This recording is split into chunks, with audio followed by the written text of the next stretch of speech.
தொல்காப்பியம் கேட்கக்கூடிய அனைத்து அன்பர்களுக்கும் வணக்கம். இன்று நாம் பாடான் திணையில் ஒரு பகுதி பார்த்திருக்கிறோம். இருந்தாலும் அந்த பகுதியும் மறுபடியும் நினைவு கூறுகின்ற வகையில் இந்த நினைவு கூறுதல்ங்கிறத பல பேர் பிழையா எழுதி கொண்டிருக்கிறார்கள். கூறுதல் என்பது வேற, அது சொல்லுதல்ங்கிற பொருள், அது இங்க வராது. நினைவு கூறுதல் எழுதணும், இடைநீ போட்டு எழுதணும். நினைவு கூறுதல் என்றால் மிகுதல், மிகுதல் உள்ளது சிறத்தல் தொல்காப்பியர். கூறுதல் உள்ளது சிறத்தல் என்று உரி என்று சொல்லியிருக்கிறார். முன்பு இருந்த அறம் அடிச்சுட்டா எவல்யூஷன்ங்கிறதுக்கு கூறுதல் அறம் என்று அவர் மொழிபெயர்த்தார். ரொம்ப சிறந்த ஆக்கம் அது. யாரும் அதை கையாள்வதில்லை. நம்ம எழுதும்போது கூறுதல் அறம்னு எழுதணும். அதுக்கு பேர் என்ன? கூறுதல் அறங்கிறதுக்கு அகராதியில படிமுறை வளர்ச்சி என்று பன்மொழி புலவர் அப்பாதுரையார் கொடுப்பார். அதை கூறுதல் அறம் என்று சொல்வது ரொம்ப சிறப்பு. அறம் என்பது இயற்கையில் நிகழக்கூடிய நிகழ்ச்சி அது. அதனால உள்ளது சிறக்கின்ற நிகழ்ச்சி என்று அதனை சொல்ல வேண்டும். இப்ப நினைவு கூறுகின்ற வகையில் நாம் இப்போது பாடான் திணையில் பார்க்கிறோம். முதல்ல எடுத்த உடனே பாடான் பகுதி கைக்கிளை புறனேன்னு சொன்னாரு. கைக்கிளை என்ற அகத்திணைக்கு பாடான் திணை புறம். ஓர் அகத்திணைக்கு ஒரு புறத்திணை புறம் என்பது இலக்கணம். அந்த வகையில் இது எப்படி கைக்கிளைக்கும் பாடானுக்கு என்ன ஒற்றுமை என்றால், கைக்கிளை என்பது ஒருவன் ஒருத்தியை சென்று அழகு மிகுதி கண்டு அவளை பல்லாற்றானும் புகழ்தல். அதே போல இங்கேயும் ஓர் அரசனை அவன் பெற்ற வெற்றிக்காகவும் கொடைக்காகவும் பிறவற்றிற்காகவும் புலவன் ஒருவன் சென்று புகழ்தல். அதனால இந்த ரெண்டுக்கும் ஒரு ஒற்றுமை இருக்கிறது. பாடப்படுகின்ற ஆண் என்று அதற்கு பிரிக்கணும். ஒரு காலத்துல சுவடிகள் எல்லாம் பழைய பனை ஓலை சுவடிகள் எல்லாம் பாடான் திணைன்னு சேர்த்துதான் எழுதியிருப்பான். பாடான் திணை, பாடான் கூட்டல் திணைன்னா பாடான் திணை.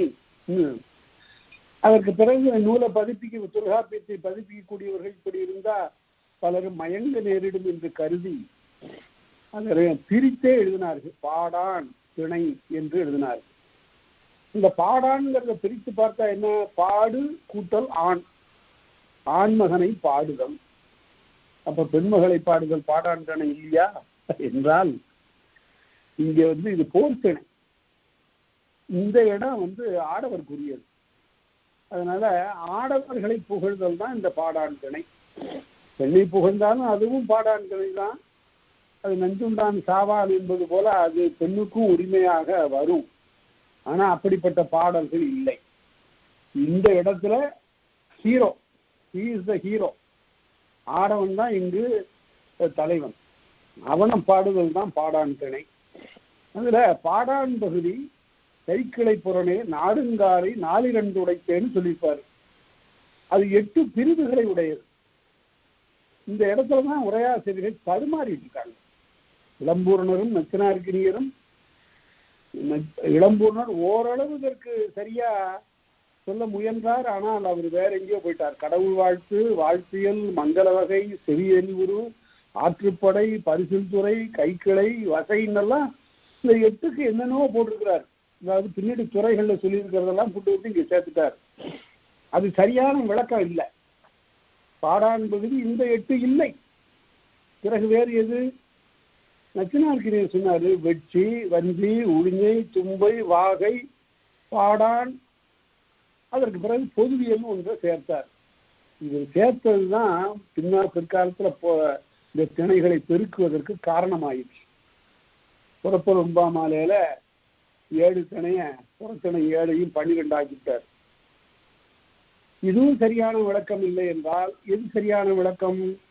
அடுத்த நூற்பாவிலே அதுக்கு விளக்கம் இருக்கிறது. தொல்காப்பியர் எதையும் பிறகு உணருமாறு சொல்லுகின்ற ஒரு ஆற்றல் உடையவர் ஆதலில் தெளிவில்லாம அப்பால் போக மாட்டார். அடுத்த நூற்பாவிலே அதுக்கு விளக்கம் இருக்கிறது. அதை பார்த்தா சரியாயிடும். அமரர்கள் முடியும் அறுவகையானும். இந்த அமரர் என்பதற்கு நச்சினார்க்கினியர் இளம்பூர்ணர் 2 பேரும் தேவர்கள் என்று பொருள் கொண்டார்கள். இங்க எப்படி தேவர்கள் வருவாங்க? அதனால நாவலர் சோமசுந்தர பாரதியார் அவர் புறத்தணிகளுக்கு உரை எழுதுகிற போது அமரர் என்பது போர் வீரர்னு சொன்னார். எந்த போர் வீரர்? வெற்றி போர் வீரர், வஞ்சி போர் வீரர், உழிஞை போர் வீரர், தும்பை போர் வீரர், வாகை போர் வீரர், காஞ்சி போர் வீரர் என்று 6 வகையான அமரர். 6 திணைக்கு பாடான் நீங்களாக 7 திணையில பாடான் நீங்களாக 6 திணைக்கும் உரிய போர் வீரர் என்று கொண்டார். இந்த 6 திணைக்கும் உரிய போர் வீரரை அமரர்கள் முடியும் 6 வகையானும் இந்த 6 வகையான தலைவர்களை பாடலாம். இது பாடான். அப்புறம் அடுத்தது 7 புரைவீர்காமம் புல்லிய வகையிலும். அதுல யாராவது ஒரு தலைவனை ஒரு காதல் குறிப்போடு பாடலாம். காதல் குறிப்புன்னு எப்படி? ஒரு பெண் அந்த மன்னன் மீது காதல் கொண்டதாக புலவர் பாடுவார். அது ரொம்ப அருமையாக சொல்லுகிற போது சொல்லுவார்கள், அப்படியே இந்த புலவன் பெண்ணாகவே மாறிவிடுகிறான். உள்ளத்தால் மாறிவிடுகிறான். உள்ளத்துல ஒரு சேலை கட்டிக்கிறான். அவ்வாறு உள்ளத்தால் ஒரு பெண் வந்து பாடுவதாக பாடுவான். இந்த இடத்துல அகப்பாட்டுக்கும் இதற்கு என்ன வேறுபாடு என்றால், அகப்பாட்டுல உண்மையிலேயே காதல் கொண்டு பாடுகின்ற பாட்டு அங்க பேர் வராது. அங்க பாடப்படுகின்ற தலைவனுடைய பெயர் வராது. சுட்டி ஒருவர் பெயர் கொள்ள பெறார் என்பது அங்க இலக்கணம். காதல் பாடல்கள்ல பாடப்படுகின்ற காதல் நிகழ்ச்சிக்குரிய தலைவனுடைய பெயரை சொல்லுதல் வழக்கம் இல்லை. அது மிக உயர்ந்த நாகரிகம். மிக உயர்ந்த உன்னதமான ஒரு நாகரிகம். 3000 ஆண்டுகளுக்கு முன்பு இருக்கு பாருங்க. ஒரு 2 காதல் கொண்டார்கள் என்று சொன்னால் அந்த 2 காதல் கொள்ளுகின்ற மக்களை பற்றி எல்லாரும் அறிய வெளிப்பட பேசாமே ஒரு நாகரிகம். அதுதான் பிற்காலத்துல கிசுகிசுன்னா. அதாவது அவர்களை பற்றி, அவர்கள் கொண்டிருக்கக்கூடிய பால் உணர்ச்சி பற்றி, அந்த தொடர்பு பற்றி அதை அருமையாக தொல்காப்பியர் சொல்லுவார். மூக்கி சுட்டு விரல் சேர்த்தி. மூக்குல கொண்டு சுட்டு விரலை வச்சு தெரியுமோ சேதி அப்படின்னு கண்ணால நாட்டம் 2 அறிவுடம்படுத்தற்கு கூட்டி கண்ணால தெரியுமாடி சேதி அந்த பொண்ணு இப்படி பண்ணிட்டு இருக்கான்னு வாயால சொல்ல மாட்டான். இந்த கண்ணால ஒருத்தி இன்னொருத்திக்கு சொல்லுவான். அதை அருமையாக எப்படி சொல்லுகிறார்களே, கெட்ட எண்ணமான இல்லை, அது ரொம்ப மறைவாக வைத்திருந்து அவர்கள் வெளிப்பட சொல்லி கலவரம் எல்லாம் செய்யாம அவர்களுக்கு திருமணம் செய்து வைக்க வேண்டும் என்ற அந்த நாட்டத்தோடு மகளிரும் மற்றையோரும் உறவினரும் ஊராரும் மேற்கொள்ளுகிற ஒரு நிகழ்ச்சி தான் அங்கு காதல் வினை. இங்க ஊரறிய உலகமறிய ஒரு தலைவரை பாராட்டுகிறான் ஒரு புலவன். அது தான் பாடுவது போல அல்லாமல் ஒரு பெண் காதல் கொண்டதாக பாடும். அதுதான் புரைதீர்காமும். அந்த புரைன குற்றம்னு அர்த்தம். புரைதீர்காமும் புல்லிய வகையில் குற்றமில்லாத ஒரு காதல். இது எந்த விதமான களங்கமும் சொல்ல முடியாது. இப்படி 10 பெண்கள் பாடியதாக சொன்னா அந்த மன்னனுக்கு 10 பெண்களோட உறவுன்னு யாரும் சொல்ல முடியாது. இது புலவன் அப்படி கற்பனையாக பாடுகிறான். இந்த நெறி என்ன ஆயிற்று? பிற்காலத்துல நாயன்மார்களும் ஆழ்வார்களும் தாங்கள் பெண்ணாக மாறி இறைவனை அப்படி பாடினார். இது அதுல ஒரு விளக்கு இருக்கு. இதெல்லாம் ஒரு பெரிய ஆராய்ச்சிக்குரிய செய்திகள். நாயன்மார்களும் ஆழ்வார்களும் தாங்கள் பெண்ணாக தங்களை உருவகித்துக் கொண்டு இறைவனை தலைவனாக கருதி பாடிய அந்த பாடல்கள் எல்லாம் இருக்கின்றன. அதுல ஒரு விதி விலக்கு ஆண்டாளம்மா. அந்த அம்மா மட்டும் தானே காதல் கொண்டார். அரங்கன் மீது அவர்கள் கொண்ட காதல் அது மானிட பெண்டு தெய்வத்தின்பால் நயர்ந்த பக்கம் என்று சொல்லுவார். மனிதனா ஒரு மனித பெண்ணா பிறந்தாச்சு. ஆனா மானுடற்கென்று பேச்சுப்படியில் வாழகில்லேன் கண்டாய்னா என்ன பாட்டு அது? திவ்ய பிரபந்தத்துல அதை படிக்கணும். ஆண்டாளுடைய பாட்டை படிக்கணும். மனிதர்களுக்கு என்று பேசப்பட்டால் நான் வாழவே மாட்டேன். என்னை மணந்து கொள்ளுகின்றவன் ஒரு மனிதன் அல்லன். நான் தெய்வத்தையே காதலிக்கிறேன், அரங்கனே காதலிக்கிறேன். அவன் வருவானா? வருவான் என்று சொல்லி இறுதியில் இறைவனுடைய திருத்தாள் அடைந்தாள் என்பது வரலாறு. அதனால அதுல அது ஒரு விதி விலக்கு இருக்கட்டும். அமரர்கள் முடியும் அறுவகையானும் பொறைதீர்காமும் புல்லிய வகையிலும் ஒன்றன் பகுதி ஒன்றும் என்ப. இந்த நூற்பா இந்த தமிழெல்லாம் காணாமல் கரைந்து போய் கொண்டிருக்கிறதேங்கிறதா எனக்கு வருத்தம். 6 வகையான போர் வீரர்களை பாடுவதும் அவர்கள் மீது ஒரு பெண் காதல் கொண்டதாக பாடுவதும் ஆகிய 7 பகுதிகளை அமரர்கள் முடியும் 6 வகையான 7 வகையான போர் வீரர்களை பாடுவதும் பிறகு அவர்கள் மீது ஒரு பெண் காதல் கொண்டதாக பாடுவதும் ஆகிய 8 உட்பகுதிகளை உடையது. இப்ப தெளிவா தெரிஞ்சிருக்கும். இந்த தெளிவோடு நாம அதற்கு பிறகு போக வேண்டும். அடுத்து தேவர்க்குரிய இதுல அவரு நச்சினார்க்கினியர் பார்த்தாரு. தேவர்க்குரிய 6 வகை வாழ்த்து, அப்புறம் முனிவர் பார்ப்பார், ஆணிரை மழை முடிவுடை வேந்தர் உலகு, இவங்கதான் தேவர்கள்னு சொன்னாரு. அதெல்லாம் பொருத்தமான உரையா தெரியல நமக்கு. காலம் அதுக்காக நச்சினார்க்கினியரை நாம குறை சொல்ல முடியாது. அவருடைய காலத்துல அவருடைய அளப்பரிய பெரும் புலமை. ஆனா அவர் வைதிக சமயத்தை சார்ந்தவராக இருந்து அந்த அடிப்படையிலேயே பல நூற்பாக்களுக்கு பொருள் கண்டதுனால நமக்கு ஒத்து வரல. அந்த பகுதிகளை நீக்கிட்டா அதற்கு பிறகு நச்சினார்க்கினியர் உச்சிநேர் புலவர்கள் நச்சினார்க்கினியர் தான். ஆனா அவர் என்ன பண்ணாரு, இளம்பூரணர் என்ன பண்ணாரு, அமரர் என்பதற்கு தேவர்கள் என்று அவரும் கொண்டார். அப்புறம் கடவுள் முனிவர் பார்ப்பார் என்று அவரும் சொல்லிட்டு அதற்கு பிறகு 8வது காதலை பாடுதல் சொன்னாரு. பாரதி இதுல அமரர் என்பதற்கு போர் வீரர் என்று பொருள் கொண்டதுனால சிக்கல் தீர்ந்து போயிட்டு அதே பிற்காலத்தில் எல்லாரும் கொள்வாராயினார். அடுத்த நூற்பா வழக்கியல் மருங்கின் வகைப்பட நிலை. இந்த நிலைன்னு படிக்கிறாங்க. அளபட வரக்கூடிய இடத்துல அப்படி படிக்க கூடாது. அந்த ஐகாரத்தை இன்னும் நீட்டணுங்கிறதுக்காகத்தான் அந்த இகரத்தை தனியா ஒழிக்க கூடாது. நிலை என்று படிக்கணும். வழக்கியல் மருங்கின் வகைப்பட நிலை பரவலும் புகழ்ச்சியும் கருதிய பாங்கியும் பாராட்டு புகழ்கள் என்று இவற்றிற்காக பாடானே தான். பாராட்டுதல் புகழ்கள் தான் பாடான். பரவலும் புகழ்ச்சியும் கருதிய பாங்கியும் முன்னோர் கூறிய குறிப்பிலும் அதுலேயும் ஒரு மரபு இருக்கு. அப்படி பாடுகின்ற போது முன்னோர் கூறிய அந்த நெறி நின்று பாடுகின்ற போது செந்துரை வண்ணப்பகுதி வரைகின்றாங்கே. இங்கதான் தொல்காப்பியத்தை சரியா படிச்சிருந்தாதான் இந்த இடத்துக்கு பொருள் சொல்ல முடியும். என்னென்ன அகப்பாடல்களை பாடுவதற்கென்று ஒரு யாப்பு வரையறை இருந்தது அந்த காலத்துல. அது எங்க சொல்றாரு, பாடல் சார்ந்த புறநெறி வழக்கம் கலியே பரிபாட்டு ஆயிரகாவினும் உரியதாகும் என்பனார் புலவர்னு அகத்திணைகள்ல படிச்சோம். அகப்பாட்டு பாடுகிறவர்கள் எப்படி பாடணும், ஆசிரியப்பாவில பாடக்கூடாது, கலிப்பாவில பாடணும், பரிபாட்டுல பாடணும் அப்படின்னு தொல்காப்பியர் எம்மனார் புலவர்னார். தொல்காப்பியர் தனக்கு முன்னிருந்த அந்த வழக்கத்தை சொல்றார்.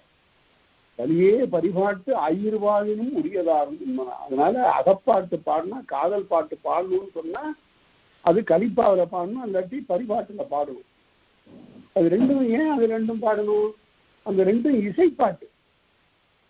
அந்த ரெண்டும் இசைப்பாட்டு. அந்த இசையோடு தான் அந்த காதல் பாட்டை பாடணும். இப்பவும் கலிப்பாட்டை படிக்கும்போது அந்த இசையோடு அந்த சந்தத்தோடு படிக்கணும். எப்படி படிக்கணும், அது இயல்பாகவே அதில் ஒரு சந்தம் இருக்கும். செல்வப்போர் கவற்கண்ணன் செய்து இந்த சிறவாடி முல்லைத்தார் மணமன்னர் முடித்தலை முறுக்கி போய் எல்லை நீர் என்கும் இடைமுடையும் மதியம் போல் மல்லலோம் எழியாரை மர்மம்பாய் ஒழித்ததே. இது ஒரு தரவு குத்தக கலிப்பா. இப்ப நான் சொன்னது காப்பருங்காலத்துல மேற்கோளாக வரக்கூடிய ஒரு தரவு குத்தக கலிப்பா. இதுல ஏற்ற இறக்கத்தோடு அப்படி பாடும். அதைத்தான் சொன்னாரு. அகப்பாட்டு பாடுவதற்கு அப்படி உண்டு. இங்க பாடாங்கணையில பாடுகிற போது செந்துரை வண்ணப்பகுதி வரைகின்றாங்க. அப்படி இசையோடு தழுவி அந்த வண்ணப்பாடல் இங்கு பாட வேண்டும். வண்ணம்னு சந்தம், ஓசை. அந்த ஓசை நிரம்பிய ஒரு பாடலை பாட வேண்டும் என்பதில்லை, ஆசிரியப்பாதால் பாடலாம்.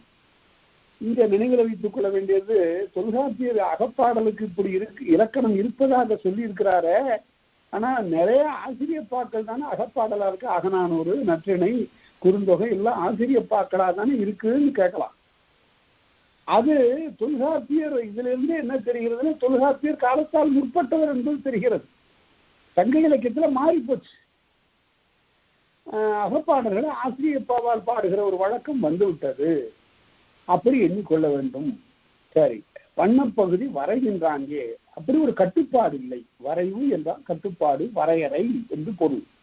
அதனால அப்படி ஒரு நெறிமுறை இல்லை. இதனால என்னப்பாவில் வேணாலும் பாடலாம் என்று சொன்னார். அதனால தேவரை பராவுவதற்கும் போவீரரை போற்றுவதற்கும் அரசர்களை பாராட்டுவதற்குமாகிய பாடாங்கனையை எப்பாவாலும் பாடுக என்று சொன்னார். அதுக்கு எடுத்துக்காட்டு நம்ம உரையாசிரியர்களுடைய வல்லமே. அவங்க மட்டும் இல்லைன்னா இந்த தொல்காப்பியத்தில் உள்ளார போக முடியாது. ராகவேங்கார் அவர்கள் சொல்லுவார்கள், நல்ல ரத்தன குவியல்களை வைத்திருந்த ஒரு பாதாள அறையில விளக்கும் வெளிச்சம் இல்லாமல் எப்படி போய் அதனை தேடுவது என்று மயங்கி கொண்டிருந்த காலத்தில் இந்த உரையாசிரியர்களுடைய கை விளக்குத்தான் நமக்கு உதவிற்று.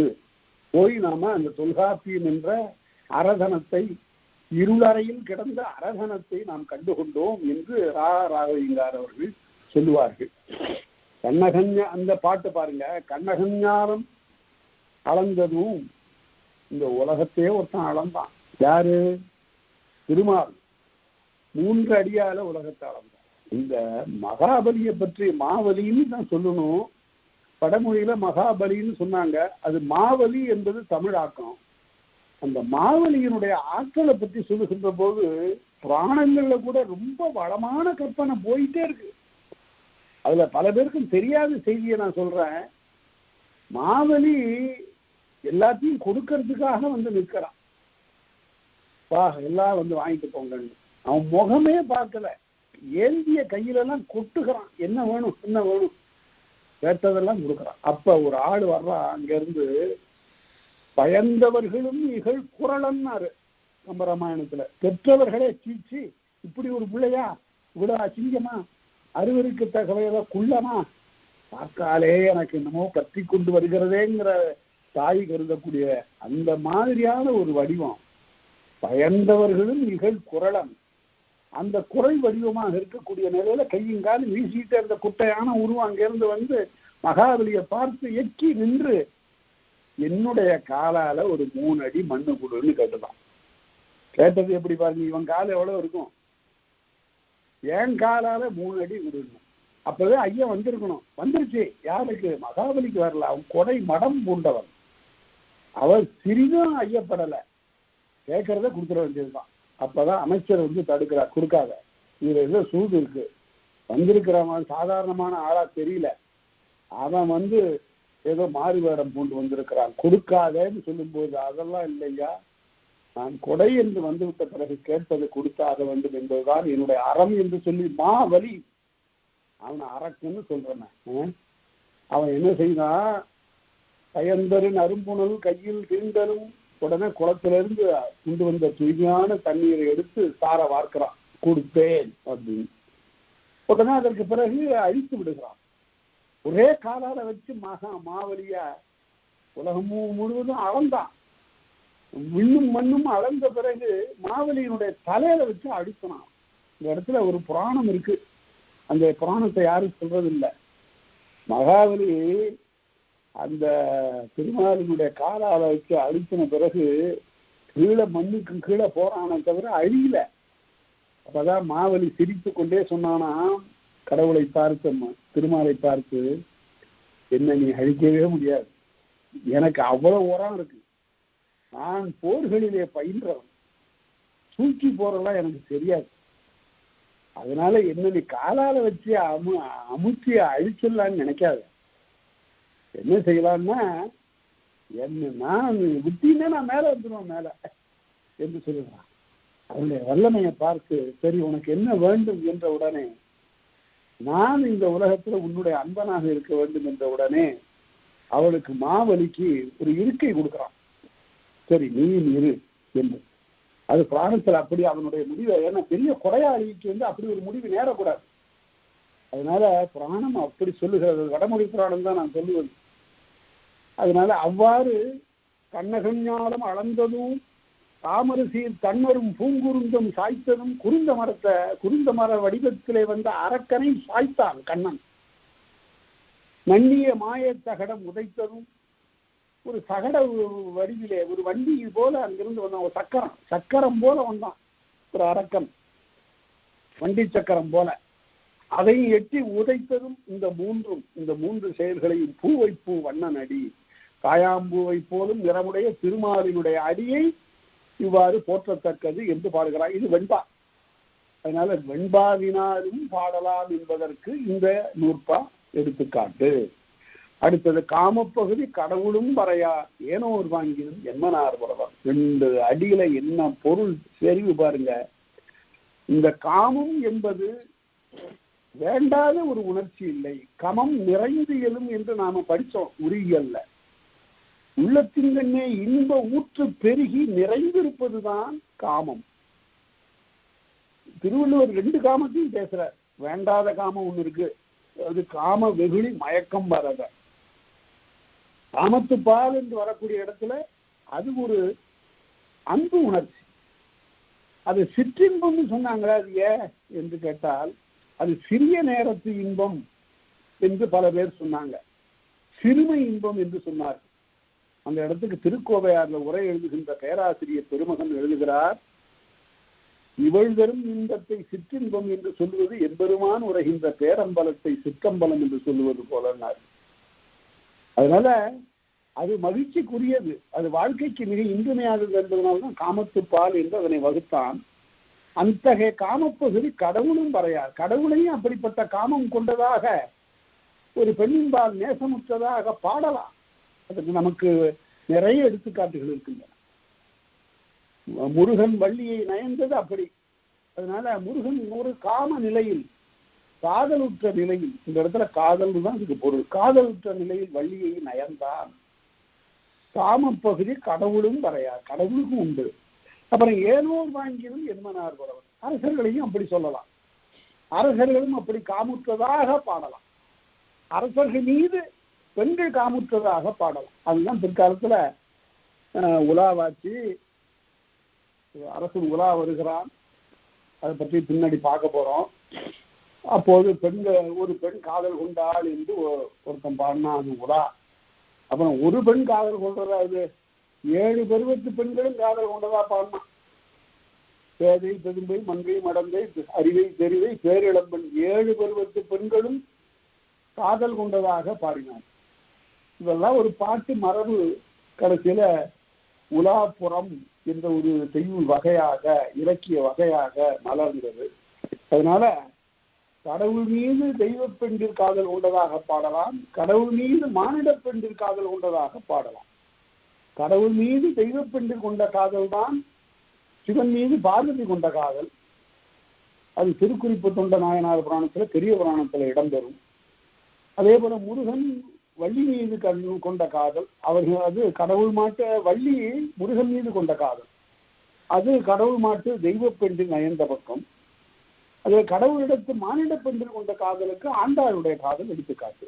இவ்வாறு சொல்வதும் இவர்களுடைய காதலை பாடுவதும் பாடாண்களே ஆகும் என்று கொள்ள வேண்டும். அடுத்தது குழவி மருங்கினும் கிழவதாகும். 4 சொற்கள்ல ஒரு புதிய இலக்கிய வகையை அறிமுகப்படுத்தார். ஒரு குழந்தையின் மீதும் இவ்வாறு ஒரு காதலோடு பாடலாம். உதவி பருவத்திலும் அதனுடைய விளையாட்டெல்லாம் சேர்த்து மகளிரோடு அவன் விளையாடுவதாக, அந்த குழந்தை விளையாடுவதாக பொருந்தி பாடலாம். அதுதான் பிற்காலத்தில் பிள்ளைத்தமிழாயிடுச்சு. என்ன அருமையான பிள்ளைத்தமிழ் பாருங்க. மீனாட்சி அப்படியே குழந்தையாக்கி தாளாற்றார் இந்த குமரகுருபரர். படிங்க அந்த பாடல்கள்ல சில பாடல்களேனும் மனதில் இருக்கும். எப்படி பாடுறாரு? அம்புலி, வானத்திலே இருக்கக்கூடிய அம்புலியே, இந்த பெண் மீனாட்சியோடு வந்து நீ இந்த வையை கரைகளை விளையாடு. உனக்கு நீ அவ்வாறு விளையாடுவதற்கு நான் உன்னை ஏன் கூப்பிடுகிறேன் தெரியுமா? உனக்கு இவ்வளவு, இந்த பெண்ணுக்கும் இந்த குழந்தைக்கு ரொம்ப உறவு இருக்கு, ஒற்றுமை இருக்கு அப்படின்னு ஒரு பாட்டுல பாடுவார். அடுத்த பாட்டுல உடனே அம்புலி, உனக்கு நான் இன்னும் பொருளை தருகிறேன், வா தந்து விளையாடு. தானம், தாமம், தானம். அப்புறம் அம்புலி, என்ன நினைச்சிட்டு இருக்கிற வந்து விளையாடான்னா, நீ யாரு? நீ ஒரு சாதாரணமான ஒரு நிலா, வானத்தின் கோள். இந்த மீனாட்சி இருக்கால எல்லா உலகத்தையும் தாங்குகின்ற தாய், இவரோட வந்து விளையாட மாட்டியா என்றார். கடைசியில தண்டம் வந்து விளையாடல, உன்னை விட மாட்டேன், பொறுப்பு. இப்படி சாமதான பேத தண்டம் என்ற 4 நெறியானும் பாடுவது பிள்ளைத்தனம். அருமையா தித்திக்கிற பாட்டு. கண்டுபடு குதலை பசுங்களி இவற்கு ஒரு கலாபேதமனை கலைமறைகள் முறையிடுவ கொண்டோ, அலால் உன் கலா அநீதி என தெரிந்தோ, வண்டுபடு திருத்தாதையார் வழிமுதல் என குறித்தோ, பலர் சடைமுடிக்கு எந்தை தன்னருங்கண்ணியா வைத்தது கடைப்பிடித்தோ, குண்டுபடு பார்க்கடல் வரும் திருச்சேரியோடு கூட பிறந்தது ஓர்ந்தோ, கோமாட்டி இவள் நின்னை வம்மென கொம்மென கூப்பிட பெற்றாள் என்கிறார். என்ன பாட்டு! உன்னை எதுக்காக கூப்பிடுறா தெரியுமில்ல? இறைவன் தன்னுடைய சடை முடியிலே அந்த உன்னை நிலாவாகி உன்னை வைத்திருக்கிறான். இவளோ இறைவனுடைய மனையாட்சி, அந்த ஒற்றுமை குறித்து கூப்பிடுகிறேன் என்று அப்படியெல்லாம் சொல்லி கூப்பிடக்கூடிய ஒரு நிலையை, அதான் பிள்ளைத்தனம். குழவி மருங்கினும் கிடவதாகும். குழந்தையும் அப்படி பாடலாம், அது பிள்ளைத்தனை இலக்கியமாயிற்று. அடுத்தது ஊரொரு தோற்றம் உரித்தறி மொழிவ. ஊருக்குள்ளார தலைவன் வருகின்ற போது பெண்கள் எல்லாம் காதல் கொண்டதாக பாடுகின்ற ஒரு மரபும் உண்டு. அதுதான் உலா என்று சொல்லப்படும். மூவர் உலா பாடியிருக்கிறார் ஒட்டக்கூத்தர். விக்ரம சோழன் உலா, குலோத்துங்க சோழன் உலா, விக்ரம சோழன் உலா, ராசராசன் 2ஆம் ராசராசன் சோழன் உலா என்று 3 தலைமுறை அரசர்களை ஒட்டக்கூத்தர் பாடியிருக்கார். இந்த காலத்துல இந்த ஒட்டக்கூத்தருக்கு என்ன வயதோ தெரியல, 3 சோழ அரசர்களுடைய காலத்துல இருந்து அவங்கள பாடியிருக்கிறார். பெரும்புலமையுடைய வாய்ந்தவர் ஒட்டக்கூத்தர். அவர் சிற்றிலக்கியங்களை பொழிந்தவர். இந்த காலத்துல கம்பருக்கு நிகரான ஒரு புலவராக அவர் விளங்கியவர். அவர் சைவத்திற்கு பெரும்புலவர் ஒட்டக்கூத்தர். வைணவத்திற்கு ஒரு புலவராக விளங்கினாலும் கம்பர் அந்த இலைகளையெல்லாம் தாண்டி பெரும்புலமை இங்கே ஒரு எடுத்துக்காட்டாக விளங்கினார் கம்பர். அதனால மூவர் உலா பாடிய ஒட்டக்கூத்தரை நாம நினைத்து பார்க்கணும். ஊரோடு தோற்றமும் உரித்தன் மொழி. ஊருக்குள்ளார வர்றான் வேந்தன். அப்படி வருகிற போது இந்த பகுதியை பாடுகிற போது பார்த்தீங்கன்னா முத்தொள்ளாயிரம்னு ஒரு இலக்கியம் இருக்கு. பலராலும் படிக்கப்படாத ஒரு இலக்கியம். 3 அரசர்களை பற்றி, சேர சோழ பாண்டியராகிய 3 அரசர்களை பற்றி ஆளுக்கு 900 பாடல் வீதம், 3 × 900, 3 பெருக்கல் 900, 2700 பாடல்கள் இருந்ததாக சொல்லுகிறார்கள். நமக்கு கிடைக்கிறது 102 பாடல்கள் தான். அருமையான பாடல். என்ன கற்பனை, என்ன கற்பனை! இந்த பெண் சொல்லுகிறாளா, தாய் சொல்லுகிறாளா, உள்ளர கடை தெருவில் வர்றான் அரசுங்கிறதுக்காக நான் பார்க்கறதுக்காக போறியா, நீ போகக்கூடாது, உள்ள கடை அப்படின்னு வச்சு கதவை சாத்தி பூட்டிவிட்டான். ஜன்னலையும் அடைச்சாச்சு. எப்படி பார்க்கறது? அந்த காதல் கொண்ட பெண்ணும் அங்கிருந்து ஓடி வந்து அந்த கதவுல முட்டி கொள்ளும் போது அவளுடைய கண்ணுக்கு சரியா அந்த கதவுல ஒரு தொலை இருக்கும். அப்பதான் அவ சொன்னாலாம், இந்த தாய் இருக்கிறாள், இவ கொடியவன், ஆனா இந்த கதவை செய்தான தச்சன் அவன் ரொம்ப நல்லவன். இந்த வீட்டுல இப்படி ஒரு பெண் வருவா, இவள் காதல் கொள்ளுவா, இவளுடைய உயரம் இவ்வளவு இருக்கும், இவள் அந்த தலைவனை பார்ப்பதற்கு ஏதா ஒரு தொலை வைப்போன்னு கருதி வச்சிருக்கிறான் பாருங்க. அவன் எப்பேற்பட்டவனா இருப்பான் அந்த தச்சன் வாழ்கிறனால. அதனால இவ்வளவு அரிய கற்பனைகளை உடையது இந்த முத்தொள்ளாயிரம். சரி, அதனால இப்படி பாடுகிற போது பேதை முதலாக பேரிளம்பன் ஈராக, அதாவது 5 வயது 6 வயது தொடங்கி 45 வயது வரை இப்படி பெண்கள் எல்லாம் பாடுகின்ற ஒன்றைத்தான் உலா என்று பிற்காலத்திலே சொன்னார்கள். இங்கே மெய்ப்பெயர் மருங்கின் வைத்தனர் வழியே, இங்க அரசனுடைய பெயரை இயற்பெயரை சொல்லி பாடுவார். அப்படின்னா என்ன பொருள்? அகப்பாட்டுல சொல்ல மாட்டாங்க. இது அகப்பாட்டு இல்ல, அகப்பாட்டு போல்வதோர் உத்தின்னு எழுதுவார் உரையாசிரியர். அகப்பாட்டு போல்வதோர் உத்தி, இது ஒரு டெக்னிக். உத்தின்னா டெக்னிக். அதுல அவ்வாறு பாடுகிற போது, ஒரு அரசனை பாடுகிற போது என்னெல்லாம் பாடுவாங்க? கொடிநிலை கந்தளி வள்ளி என்ற வடுநீங்கு சிறப்பின் முதலனம் ஒன்றும் கடவுள் வாழ்த்தோடு கண்ணியவருமே. இறைவனை பாடுவதற்காக பாடுகின்ற பாட்டு இருக்குது, அது கடவுள் வாழ்.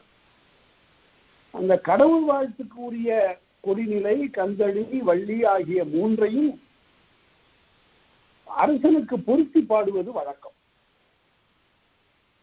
அது என்ன, அரசனுக்கு எப்படி பொருத்தி பாடுவது? கொடிநிலை, ஊர்ல திருவிழா, முதல்ல என்ன செய்வாங்க? கோயில்ல திருவிழான்னா கொடி ஏற்றுவாங்க. இறைவனுடைய கொடி எப்பேற்பட்ட கொடி அது? அது ஏறுச்சு கொடியில, ஊரெங்கும் திருவிழா, எல்லாரும் அதுல ஈடுபட்டு இருக்கிறார்கள். அந்த கொடியை வாழ்த்தி பாடுகிறார். அந்த இறைவனுடைய கொடியை வாழ்த்தி பாடுவது போலவே அரசனுடைய கொடியை வாழ்த்தி பாடுவார்கள். அவன் போருக்கு புறப்படுகிறான், அந்த கொடி வெளியே வருகிறது, அரண்மனையை விட்டு வருகிற போது இந்த கொடியை வாழ்த்தி, கொடிநிலை என்பது அதுதான். வேறுபட்ட உரை இருக்கிறது, அது பின்னால சொல்லுவார். கொடிநிலை, அந்த கொடியை வாழ்த்தி பாடுதல்.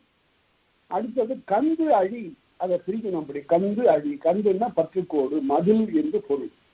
பகைவருடைய மதிலை அழிக்கிறான். யாரு? இறைவன் அழிக்கிறான், சிவபெருமான் அழிக்கிறான், மாயவன் அழிக்கிறான்.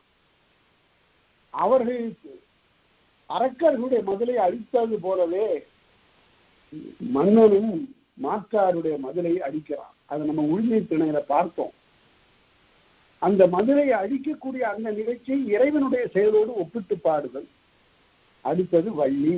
வள்ளி என்றால் ரெண்டு பொருள் இருக்கு. வள்ளி, வாடா வள்ளி என்று சொல்லுவாங்க. வள்ளினா வள்ளி கிழங்கு, அது வாடும், அந்த கொடி வாடிடும். இது இந்த இடத்துல இது வாடா வள்ளி, வாடாத புகழையுடைய வள்ளிப்பாட்டு. அது என்ன வள்ளி என்றால், வெற்றி பெற்ற பிறகு ஆடுகின்ற கூத்துக்கு பெயர் வள்ளி கூத்து. அந்த வள்ளி கூத்தாடுதல். இந்த மூன்று பொறுமைக்குன்னும் வடிநீங்கு சிறப்பின் முதலன மூன்றும் கடவுள் வாழ்த்தோடு கண்ணிய வருமே. கடவுள் வாழ்த்தை போலவே பொருந்தி வரும் அந்த கருத்து வகையிலேயே பாடப்பட்டதாக அமையும் என்று காட்டினார். அதாவது பாட்டுடை தலைவனை சார்த்தி வருகின்ற போது இவை மூன்றும் கடவுள் வாழ்த்தோடு பொருந்த பாடப்பெறும் என்று அதற்கு பொருள். எப்படி எடுத்துக்காட்டு, மன்னனுடைய கொடி எப்படி பாடுறான் பாருங்க. பூங்கண் நெடுமுடி பூவை பூ மேனியான். இந்த திருமாலை பற்றி சொல்லுகிற போது பூவை பூ மேனியான்னு சொல்லுவாங்க. அது என்ன பூவைன்னா காயாம்பூ, அது இன்னைக்கு காசாம்பூன்னு சொல்லுவாங்க. இந்த காசாம்பூங்கிறது எப்படி இருக்குன்னு கேட்டா ஒரு வயலட் கலர்ல இருக்கும், ஒரு நீல நிறத்துல இருக்கும். உண்மையிலேயே திருமால் என்பவன் கருப்பா அல்லது நீலமா? இந்த ரெண்டு நிறமும் ஒன்றாகவே பேசப்பட்டிருக்கிறது பண்டைய இலக்கியங்கள்ல. கருப்பும் நீளமும் ரெண்டும் ஒண்ணு. அடர்ந்த நீளம் கருப்பு, அவ்வளவுதான். அது பூவை பூ மாதிரி இருக்கிறான். பூவை பூ மேனியான், பாம்பும் பறவை கொடி போல. அது கருட கொடி உடையவனவன், பாம்பை உண்ணுகின்ற கருட கொடி.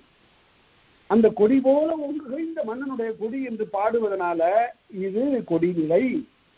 அடுத்தது கந்தழி. அங்கு எரிந்தானும் இவனால், அன்றைக்கு மாற்றாருடைய அரக்கர்களுடைய அதில் மதுரை அளித்த தெய்வமும் இவன்தான். இன்று இவன் மாறா எதிர்வாரியா, இன்று இவனுக்கு யார் வர முடியும் என்று சொல்லி அரணை அழித்த பெருமையை பேசுவது கந்தழி. அடுத்தது வள்ளி கூத்து. எல்லாரும் சேர்ந்து கைவணைந்து ஆடுகின்ற அந்த வள்ளி கூத்தை பற்றி நாம வெற்றி திணையில பார்த்தோம். வாடாவள்ளி பயவரியத்தி ஓடா கடல் நிலை என்று சொல்லுவோம். அதனால எல்லாரும் சேர்ந்து கூத்தாடுவாங்க. எங்க ஆடுவாங்க? தேருக்கு முன்னும் பின்னும் ஆடுவாங்க. அது முந்தேர் குறவை பிந்தேர் குறவை என்று சொல்லப்படும். இந்த நச்சினாருக்கு நீர் என்ன பண்ணாரு? இந்த கொடிநிலை, கந்தளி, வள்ளி இந்த மூன்றுக்கும் இளம்பூர்ணர் சொன்ன உரையை நான் இப்ப சொல்லியிருக்கிறேன். கொடிநிலை, கந்தளி, வள்ளிங்கிறதுக்கு அரசனுடைய கொடி, அரசன் மாற்றாருடைய மதுரை அளித்த வீரம், அரசனுடைய வெற்றி கண்டு பாடுகின்ற வள்ளி கூத்து என்று இளம்பூர்ணர் உரை எழுதினார். நச்சினாருக்கு நீர் அப்படி எழுதல. கொடிநிலை என்பது சூரிய மண்டலம், நெஞ்சுடர் மண்டலம். கொடிநிலை என்பது சூரியன். கந்தளி என்பது எல்லாவற்றையும் கடந்து நிற்கக்கூடிய ஒரு தத்துவ பொருள். வள்ளி என்பது நிலா, கண்கதிர் மண்டலம் என்று சொன்னார். இந்த உரையை விட இளம்பூர்ணருடைய உரை இயல்பாக பொருத்தமாக இருக்கிறது. அதை நம்ம கொண்டோம். அடுத்தது கொற்றவள்ளை ஓரிடத்தான. கொற்றம்னு வெற்றி என்று பொருள். வெற்றியை பாடுகின்ற வள்ளை கூத்து அதுவும் ஓரிடத்தில் நிகழும். எப்படி சொல்வா? ஓடு வெற்றி வெற்றியில நீ பகைவர் நாடுகளை கொளுத்து அந்த நெருப்புல உன்னுடைய கழுத்தில் இருக்கிற மாலை வாட வேண்டும், இப்படியெல்லாம் பாடுவது கொற்ற வள்ளை. அது அருமையான ஒரு பாட்டு புறநானூற்றுல இருக்கு. வல்லாராயினும் வல்லனராயினும் புகழ்தலுற்றோருக்கு மாயோன் என்ன குறைசால் சிறப்பின் புகழ்சால் மாறன்னு பாடுவான். நீ திருமாலை போன்றவன், நீ உன்னுடைய வெற்றி என்னன்னு சொல்றது? நீயே பிற நாடு கொள்ளும் காலை இறங்குகதிர் கழனி நீ இளைஞரும் கவர்ல. அங்க இருக்கிற வயல்ல இருக்கிற நெல் தானியம் எல்லாவற்றையும் உன்னுடைய படை வீரர்கள் கவர்ந்து கொள்ளட்டும். நனந்தலை பேரூர் எரியும் நைக்க அந்த பேரூர்களை உன்னுடைய நெருப்பு சுடட்டும், கொளுத்தட்டும். அதற்கு பிறகு கடிமரம் கடிதல் ஓம்புமின் உன்னுடைய காவல் மரத்தை, அரசனுடைய பகை அரசனுடைய காவல் மரத்தை வெட்டுவது மட்டும் வேண்டாம் என்று பாடக்கூடிய புறநானூற்று பாட்டு இருக்கு. அந்த பாட்டுல கவனிக்க வேண்டியது ஒன்று இருக்கு. வல்லார முதல் அடி வல்லாராயினும் வல்லுனராயினார். நீங்க ரெண்டு சொல்லுக்கும் ஒரே பொருள் சொல்லிட்டு இருக்கிறாங்க. அது இலக்கணம் இல்லை. வல்லுனர் என்றால் வல்லவர்னு பொருள், வல்லார்னா வன்மை இல்லாதவர்னு பொருள். இன்னைக்கு அவர் வல்லார், அவர் இதுல வல்லார்னு சொல்றாங்க. வல்லார்னு வன்மை இல்லாதவர்னு பொருள். அப்படி சொல்லக்கூடாது. வல்லாராயினும் வல்லுனராயினும் இந்த புறநானூறு பாட்டு தொடங்குது. அடுத்தது இப்ப அடுத்த நூற்பா அதுக்கு துறைகளை சொல்றார். பாடாண்கணைக்குரிய துறைகளை இப்போது நாம பார்க்க போறோம். இந்த அருமையான செய்தி இந்த இதுல வரக்கூடிய 10 துறைகளை பற்றி நாம பார்க்க போறோம். கொடுப்போர் ஏற்றி கொடார் கழித்தலும் பாருங்க. புலவர்கள் பாடானாக வேந்தனை பாடுகின்ற போது கொடுப்போரை ஏற்றி கொடுக்காதவரை படித்தல் நூலகத்துல இயற்கதான்.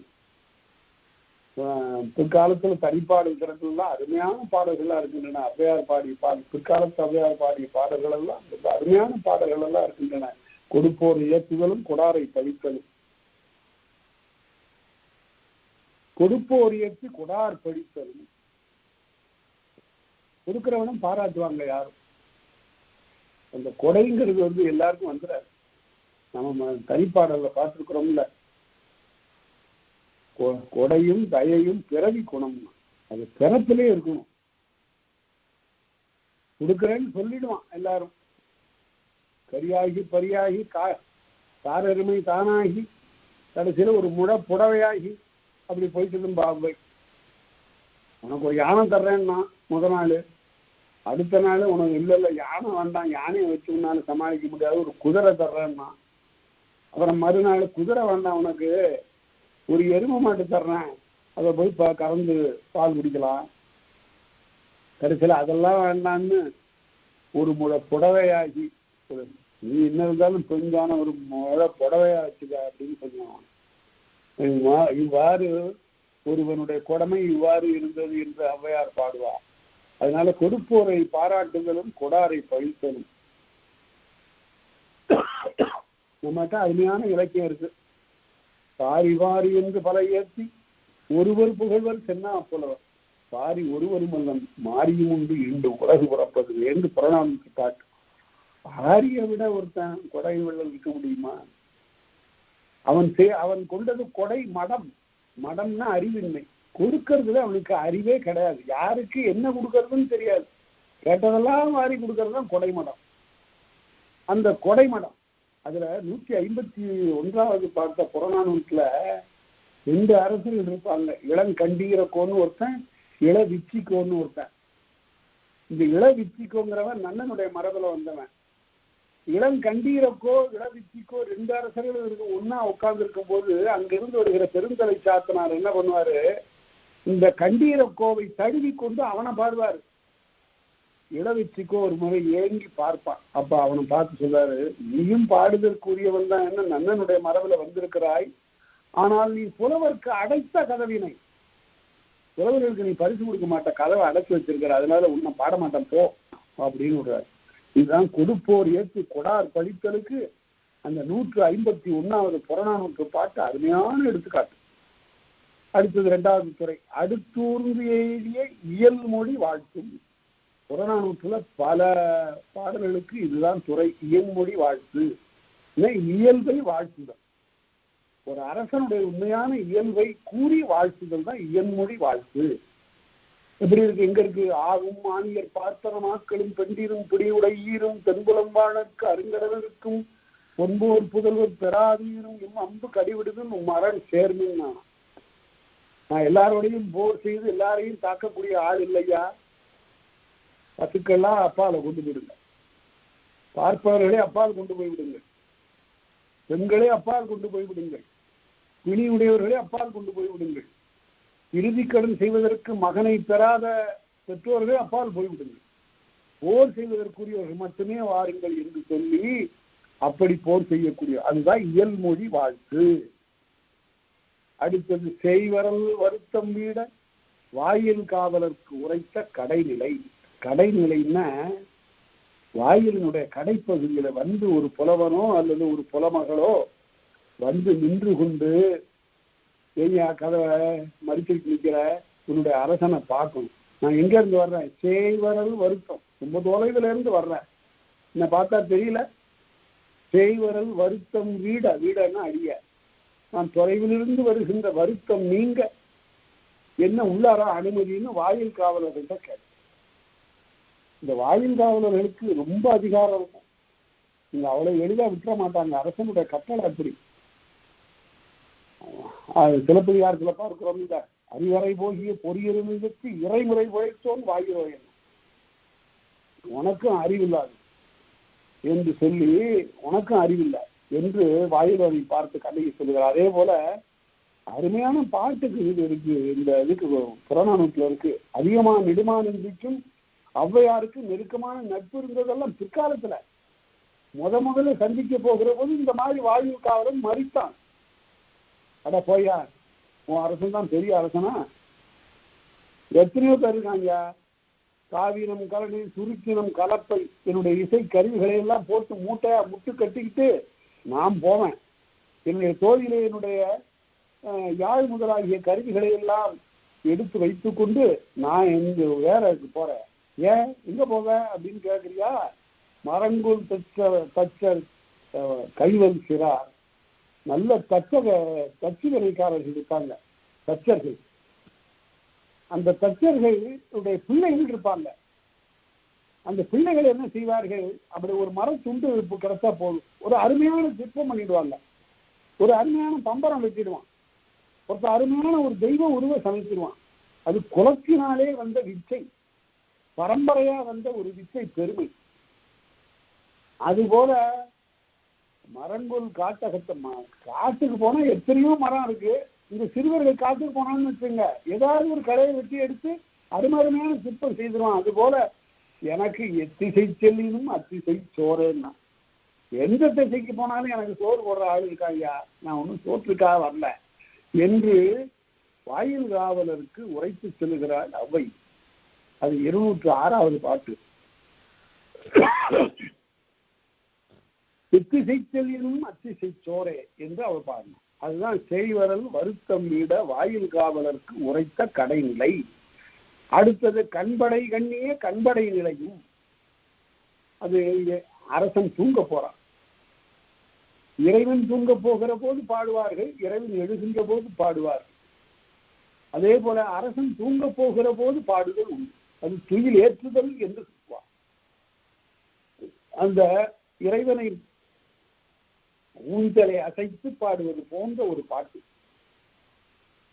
உன்னுடைய கண்கள் உறங்குக என்று அப்ப இந்த மாதிரி பாடுகின்ற இடத்துல கண்ணை மூடு அப்படின்னு சொல்லக்கூடாது, அது பொருள் வேற ஆயிடும். கண் மலர்கள்னு பாடணும்.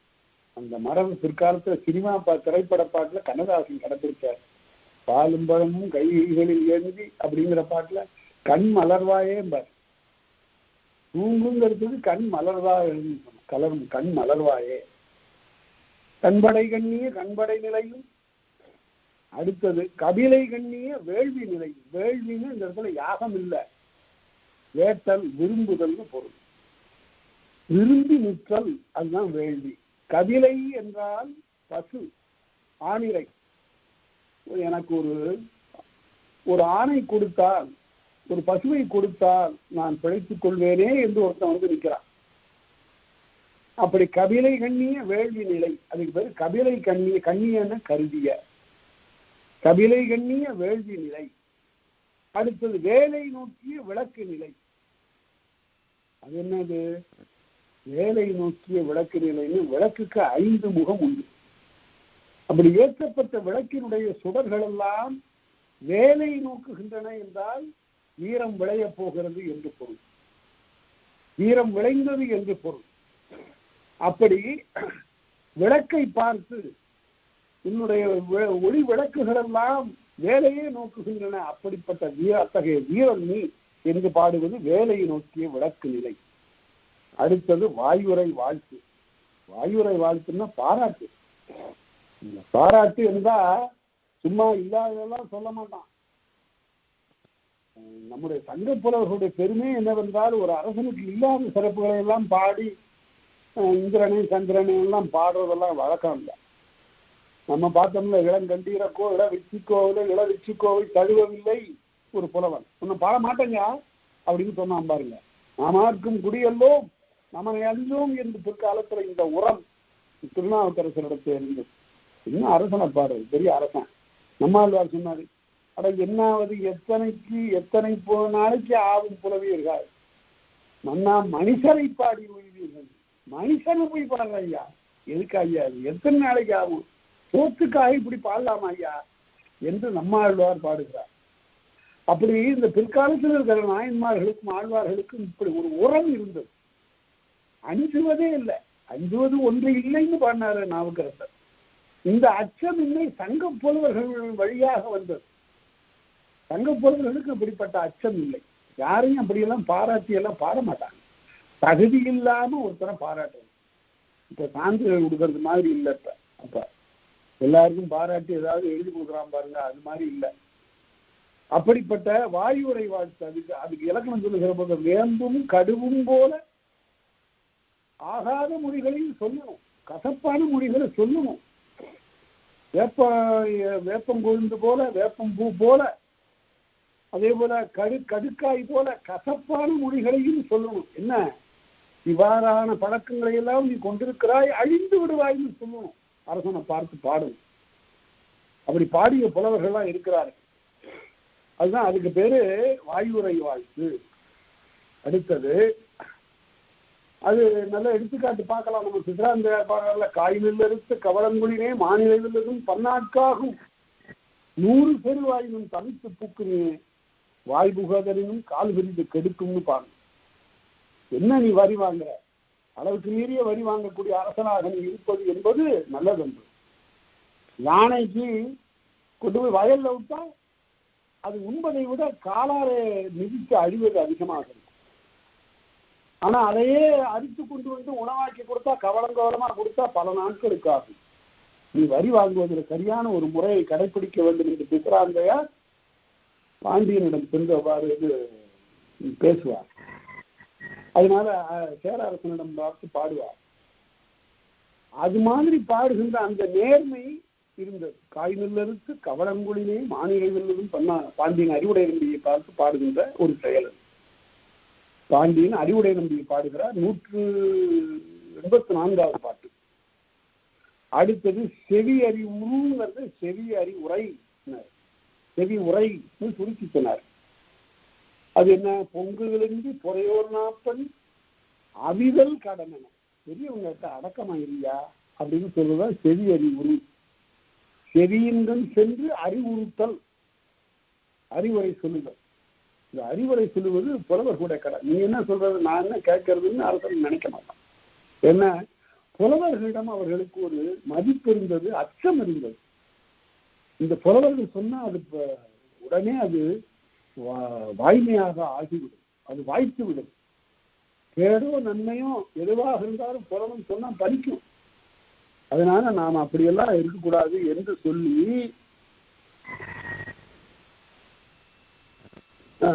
பாடுவதுதான் அந்த செவி உரை என்று சொல்லப்படும். அடுத்தது புறநிலை வாழ்த்து. புறநிலை வாழ்த்து என்பது, அரசனே நீ வழிபடுகின்ற தெய்வம் உன்னை காப்பதாக, நீ படியற்ற பெரும் செல்வத்தோடு விளங்குவாயாக என்று வாழ்த்துதல் தெய்வத்தோடு தெய்வ குறிப்போடு சேர்த்து வாழ்த்துதல் தான் புறநிலை வாழ்த்து. அடுத்தது கைக்கிளை. இந்த கைக்கிளையில 2 வகை. கைக்கிளைன்னா இந்த கைக்கிளைங்கிற சொல்லு எப்படி வந்தது என்றால் கையின சிறுமைன்னு பொருள், கிளை என்றால் உறவு என்று பொருள், சிறிய உறவு.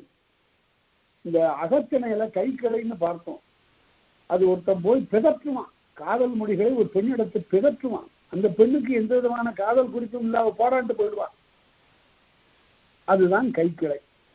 சொல்லுதல் பெறால் சொல்லி இன்புறுதல் அங்க படித்தோம். அகத்திணைகள் சொல்லி எதிர் பெறுவதில்லை, அவரிடமிருந்து சொல்லே இல்லை, இவன் தான் ஒரேடியா பெனாத்தனாம்பான். அது மாதிரி ஒரேடியா இவன் பேசுவான், அவ கேட்கவே மாட்டா, அவ போயிடுவான். அது அங்க கைக்கிளை. இங்கேயும் அப்படிதான். புலவன் பாட பாட அரசன் அப்படியே புன்னகைத்து கொண்டு இருக்கிறான். அது ஆண்பார் கூற்று கைக்கிளை, பெண்பார் கூற்று கைக்கிளைன்னு 2 பகுதி. ஆண் பாடுவதாக பாடுவது, பெண் பாடுவதாக பாடுவது, இந்த 2ம் கைக்கிளை. அது கலித்தொகையில அருமையான பாட்டுலாம் இருக்கு. நீயும் தவறிலே என்னை புறங்கடை போதர விட்ட நுமரும் தவறில நிறையடி கொல்யானை நீர்க்கு விட்டான் பறையறைந்து செல்லற்கு என்னாத இறையே தவறுடையான் அப்படின்னு சொல்லு. என்ன அழகு என்ன அழகு, உன்னை போய் வீதியில வர விட்டாங்கள சொல்லியிருக்கணும்ல, இந்த மாதிரி ஒரு அழகான பெண் வர்றா, மனம் பேதலிக்கக்கூடிய ஆளெல்லாம் போயிடு அப்பால அப்படின்னு யானை நீராடுவதற்காக போகிற போது பறைய அடைகிறாங்கல்ல, யானை வருது அப்பால போயிடுங்க. அந்த மாதிரி அழகான பெண்ணாகி நீ வரும்போது சொல்லியிருந்தா நான் அப்பால போயிருப்பேன்ல, இப்ப ரொம்ப துன்பமா இருக்க அப்படின்னு பாடுறான் கலித்தொகையில. அதுதான் கைக்கிளை. ஆகிய இந்த 10ம் ஒரு பகுதி. இந்த 10 துறைகளை உடையது பாடான். அடுத்தது பாடானுடைய இன்னொரு பகுதி. இந்த 10 என்ன, பின்னாடி 10 என்ன என்றால், முதல் 10ம் ஏற்கனவே வரலாற்றிலே இருந்தது, நம்முடைய இலக்கண நூல்களிலே காணப்பட்ட 10. அவற்றை எடுத்து காட்டி அதற்கு பிறகு பின்னால இயக்கூடிய துறைகளை சொல்லுகிறார். அது இந்த 88வது நூற்பாடு. தாவில் நல்லிசை கருதிய கிடந்தோர்க்கு சூதர் இயற்றிய துயிலடை நிலையும். சூதர் என்பவர்கள் அரசன் உறங்க போகின்ற போது அவர்களை பாடுகின்றவர். அதே துயில் எடை நிலைங்க, துயிலை எழுப்புதல். காலையில போய் சூதர்கள் போய் வாழ்த்தி அரசனே விழித்து எழுக, நாளங்காக்கக்கூடிய பொறுப்புடைய அரசனே எழுக என்று துயிலை எழுப்புவது துயில் எடை நிலை. தாவில் நல்லிசை கருதிய கிடந்தோர்க்கு, நல்லிசை நல்ல புகழை கருத்தா என்றால் குற்றம், தாவில் என்றால் இந்த சொல்ல பாருங்க. தொல்காப்பியம் நமக்கு அயலான ஒரு நூலோ அல்லது நமக்கு விளங்காத நூலோ இல்லை. இதை படிச்சு தொலைக்காம, இதை பாடமா வைக்காம, இதை புறக்கணித்ததுனாலேயே இந்த நூலு பல பேருடைய பார்வையில கரத்துல படாமல் போயிட்டது.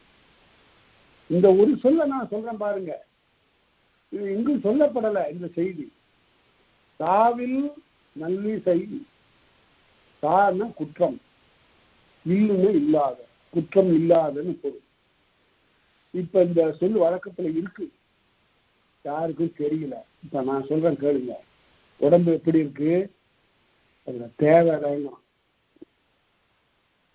அது தாவிலைங்கிறது தேவையில்லைன்னு ஆச்சு. குற்றம் இல்லைன்னு பொருள், குறை இல்லை. அந்த தாவில் என்பது தேவிலை தேவலை என்ன. தாவில் நல்லிசை கருவியை கிடந்தோர்க்கு சூதர் இயற்றிய துயிலடை நிலையும். அடுத்தது ரொம்ப அருமையான ஒரு துறை பின்னணி சொல்லப்படுகிறது. கூத்தரும் பாணரும் பொருணரும் ஆற்றடை காட்சி உரள தூன்றி, கூத்தரும் பாணரும் பொருணரும் விரலியும்.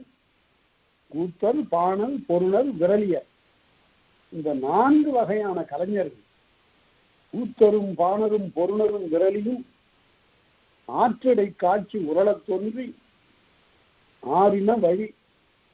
பரிசும் பெற்றுக்கொண்டு போகின்ற ஒருத்தன் ஒரு கூத்தன் அல்லது ஒரு பாணன் அல்லது ஒரு விரலி அல்லது ஒரு பொருணன், இவர்கள் தன்னை போல வறுமைப்பட்டவர்கள் எதிரே வருகிற போது, ஏயா அப்படி இழைச்சி எலும்பும் தோலுமா வர்ற, எங்களை பாரு எவ்வளவு வளமா இருக்கிறோம். ஏன் தெரியுமா, கரிகார் சோழனை பார்த்தோம், அவனோடு தங்கியிருந்தோம், விருந்துண்டோம், மகிழ்ந்தோம், நாள் போவது தெரியாமல் பல நாட்கள் இருந்தோம்.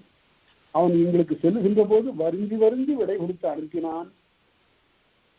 இப்போது நாங்கள் விட வளமா இருக்கிறோம், நீயும் போய் அவனை போய் சந்தியுங்கள், அவனை போய் பார்த்தால் உங்களுடைய வறுமை நீங்கிவிடும் என்று சொல்லுவதுதான் ஆற்றுப்படை.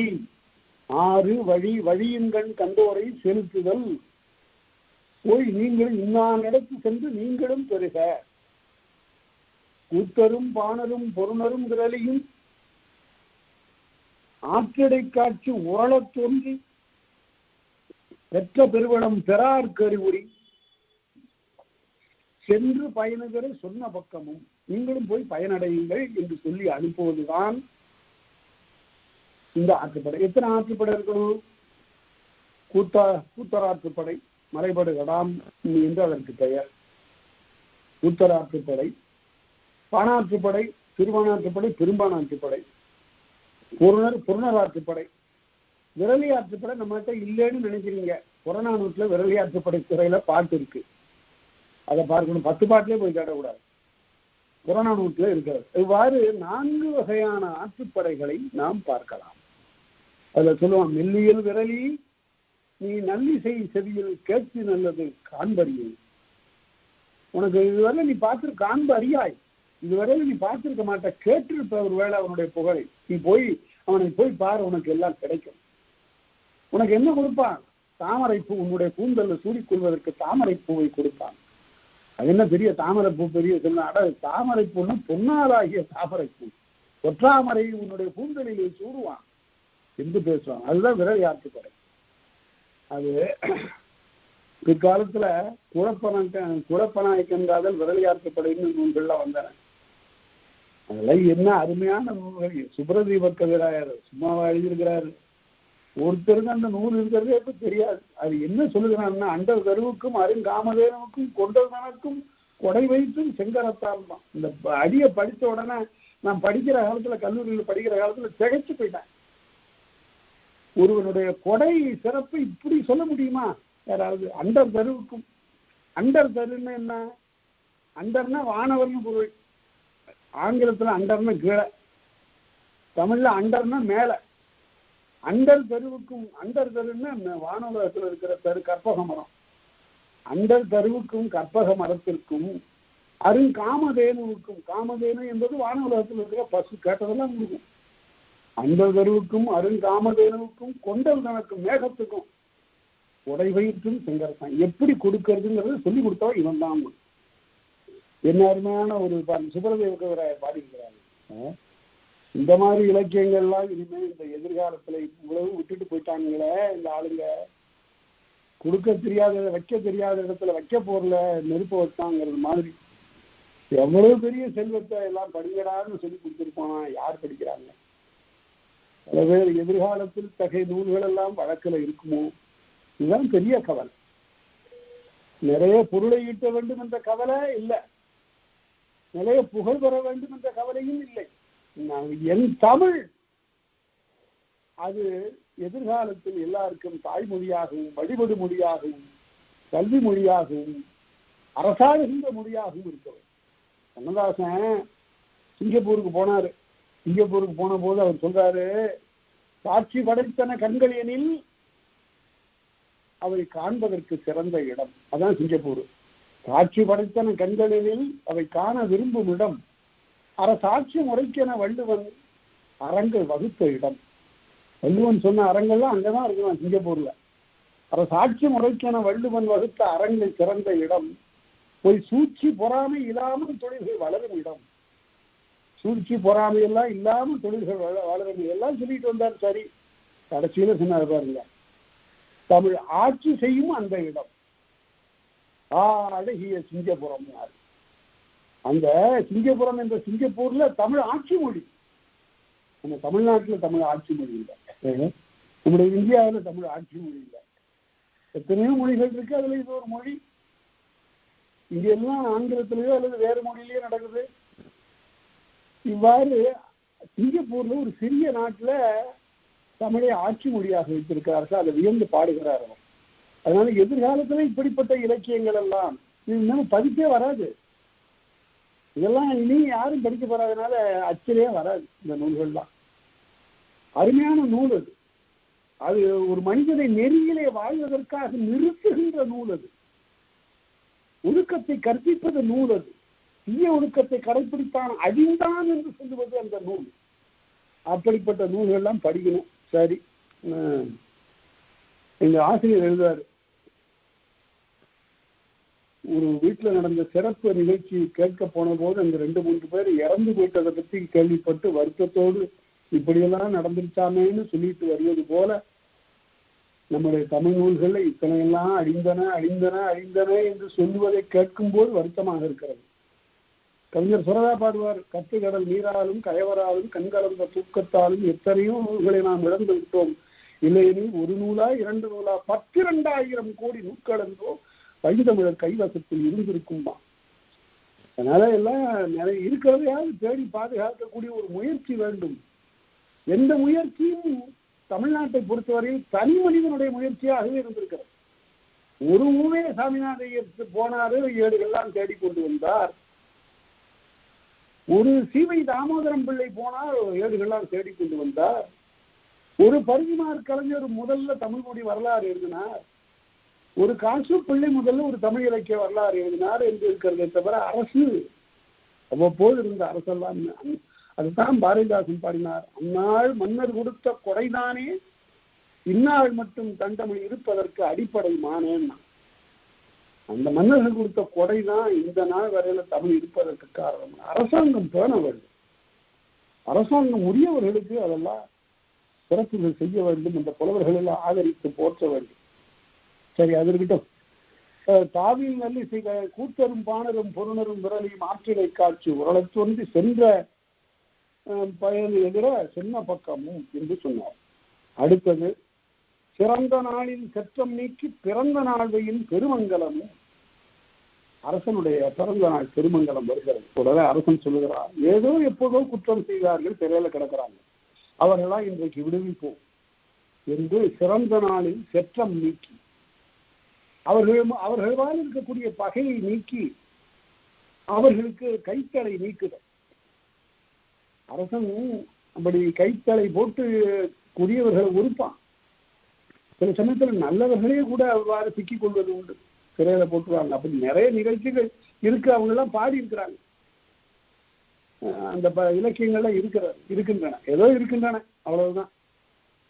அந்த இலக்கியங்கள்ல அரிய செய்திகள்லாம் இருக்கின்றன. அதெல்லாம் அடுத்த தலைமுறைக்கு போய் சேராது.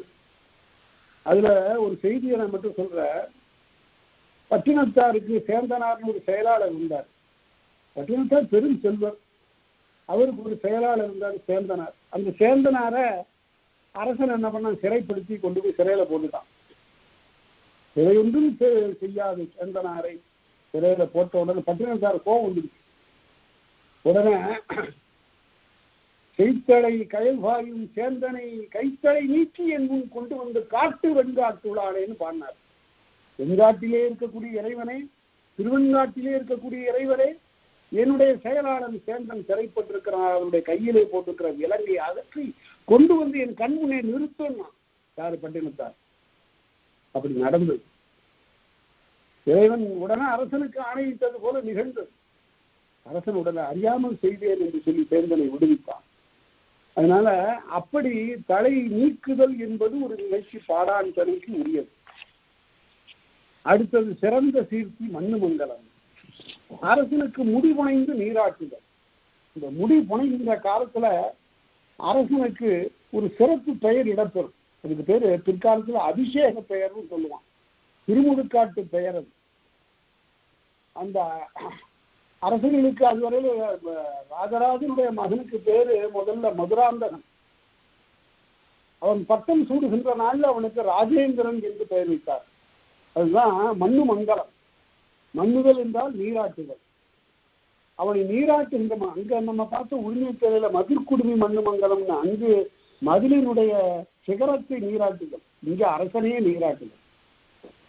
சிறந்த சீர்த்தி மண்ணு மங்கலமும் முடிவுணைந்து நீராட்டுதல். அடுத்து நடைநிறுத்து ஏற்றிய குடைநிழல் மரபு. அரசன் ஒரு வெண்கொற்ற குடை வைத்திருப்பான். அது எதுக்காகன்னு கேட்டா, என் நிழலிலே வாழ்கின்றவர்கள் எல்லாம் பாதுகாப்பாக இருக்கிறார், அவர்களுக்கு எந்த குறையும் இல்லை என்பதற்கு ஒரு அடையாளம். அதைத்தான் குடபுலவியனார் என்ற அரசர் சொல்லுகிற போது, நீ ஏங்கிருக்கிற குடை எதுக்கு? நீளுக்காக எடுத்திருக்கிற, மக்களை பாதுகாப்பதற்காக ஐயா, ஒழுங்கா நடந்துக்க அப்படின்னு குடபுலவியனார் சொல்றார். அதுபோல நடைமிகுத்து ஏற்றிய அந்த நடைமிகுத்து ஏற்றிய அந்த நடைங்களை சொல்ல பாருங்க, அது ஒழுக்கத்தை பாராட்டி நீ செய்யக்கூடிய செயல்கள் மிக நல்ல ஒழுக்கமுடையவனாக. இந்த காலத்துல இந்த சொல்லு இருக்கு, நடங்கள். அந்த ஆளோட நட சரியில்லையா அப்படின்னா நடக்கிறதுன்னு பொருள் இல்லை. அவன் ஒழுக்கமுடையவனாக இருத்தல் இல்லைங்கிறதுக்காக நட சரியில்லைம்மா. நடை நிறுத்தி ஏற்றிய குடைநிழல் மரமும், உன்னுடைய குடையில வாழ்கிறவர்களுக்கு எந்த விதமான குறையும் இல்லை, நீ மிக ஒழுக்கமுடையவனாக திகழ்கிறாய், எல்லாரையும் போற்றுகிறாய் என்று சொல்லுவதுதான் இந்த துறை. அது எங்க இருக்கு? திங்களை போற்றுதும் திங்களை போற்றுதும். குங்களர்கா தென் குளிர்வன் குடை போன்று இது அங்கன் உலக அளித்தலாம்.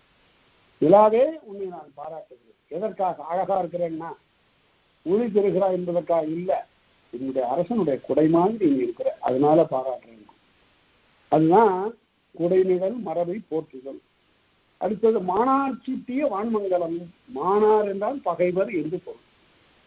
அவர்கள் மாண்பு இல்லாதவர்களாக போய்விட்டார். மானார் சூட்டிய வாழ்மங்கலமும்,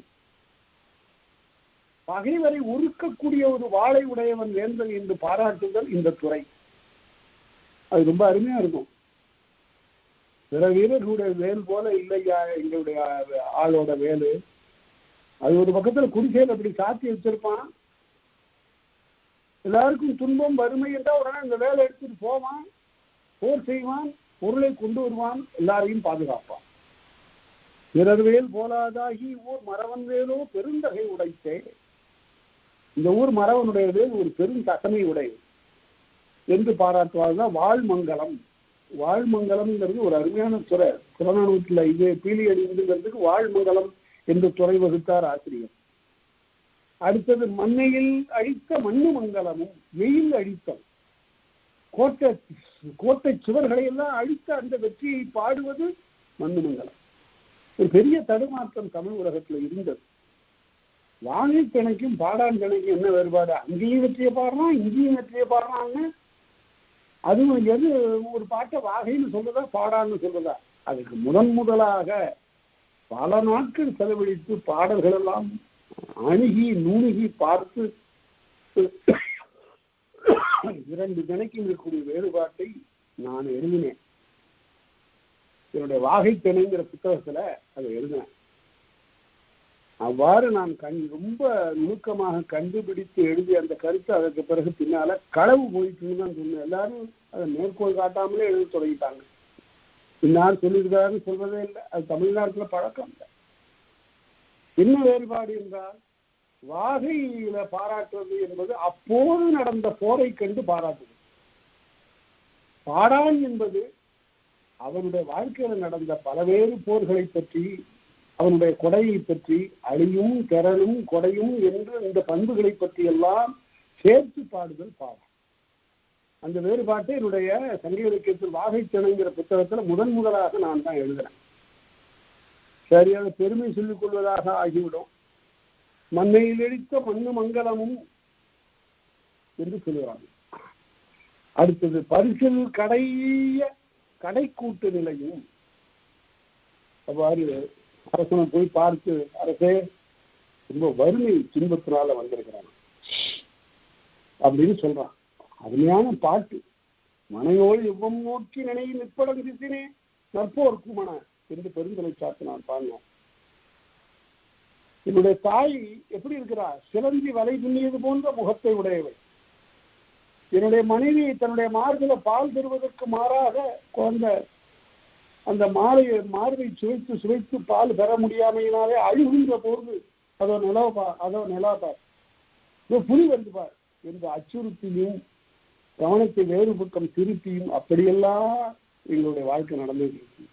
இந்த நிலையில நான் நினைச்சேன், அவங்க முகத்தை பார்த்தபோது எனக்கு ஒரு முகம் நினைவு வந்தது, அது உன்முகம். ஆகவே மனையோய் யுகம் நோக்கி நினை உட்படந்திசினே நற்போர்க்குமன.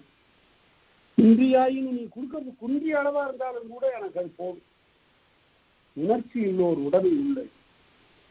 தமிழ் தெரியாம போற்றாம இருக்கக்கூடிய அரசர்கள் எல்லாம் நம்ம பாட மாட்டேன் என்று தன்மானத்தோடு பாடுகின்ற ஒரு புலவனாக விளங்குகிறான். அதுதான் வாயிலே போய் நின்று இறைவனை ஏற்றுதல், கடைக்கூட்டு நிலை. அடுத்தது பெற்ற பின்னரும் பெருவளமேற்றி நடைவையேற்றிய இருவகை விடை. அருமையான பாட்டு, பொருளாற்றுப்பட. ஏந்து போறானா எலும்பும் தோலுமா இழைச்சி போய் இந்த யாழை தூக்கிட்டு விரலியரை கூட்டிக் கொண்டு அங்கேயே போய் ஒன்றியான் பெட்டாளவையில் அப்படின்னா புனராற்றுப்படையில வரக்கூடிய அடியத்தான் நான் சொல்றேன். வாயில் கடையில நின்று மதில்களுக்கெல்லாம் வெளியில நின்று கொண்டு ஒரு தட்டு அந்த நரம்பு அப்படி இழுத்த உடனே ஓடி வந்தான் கரியார் பெருவளத்தான்.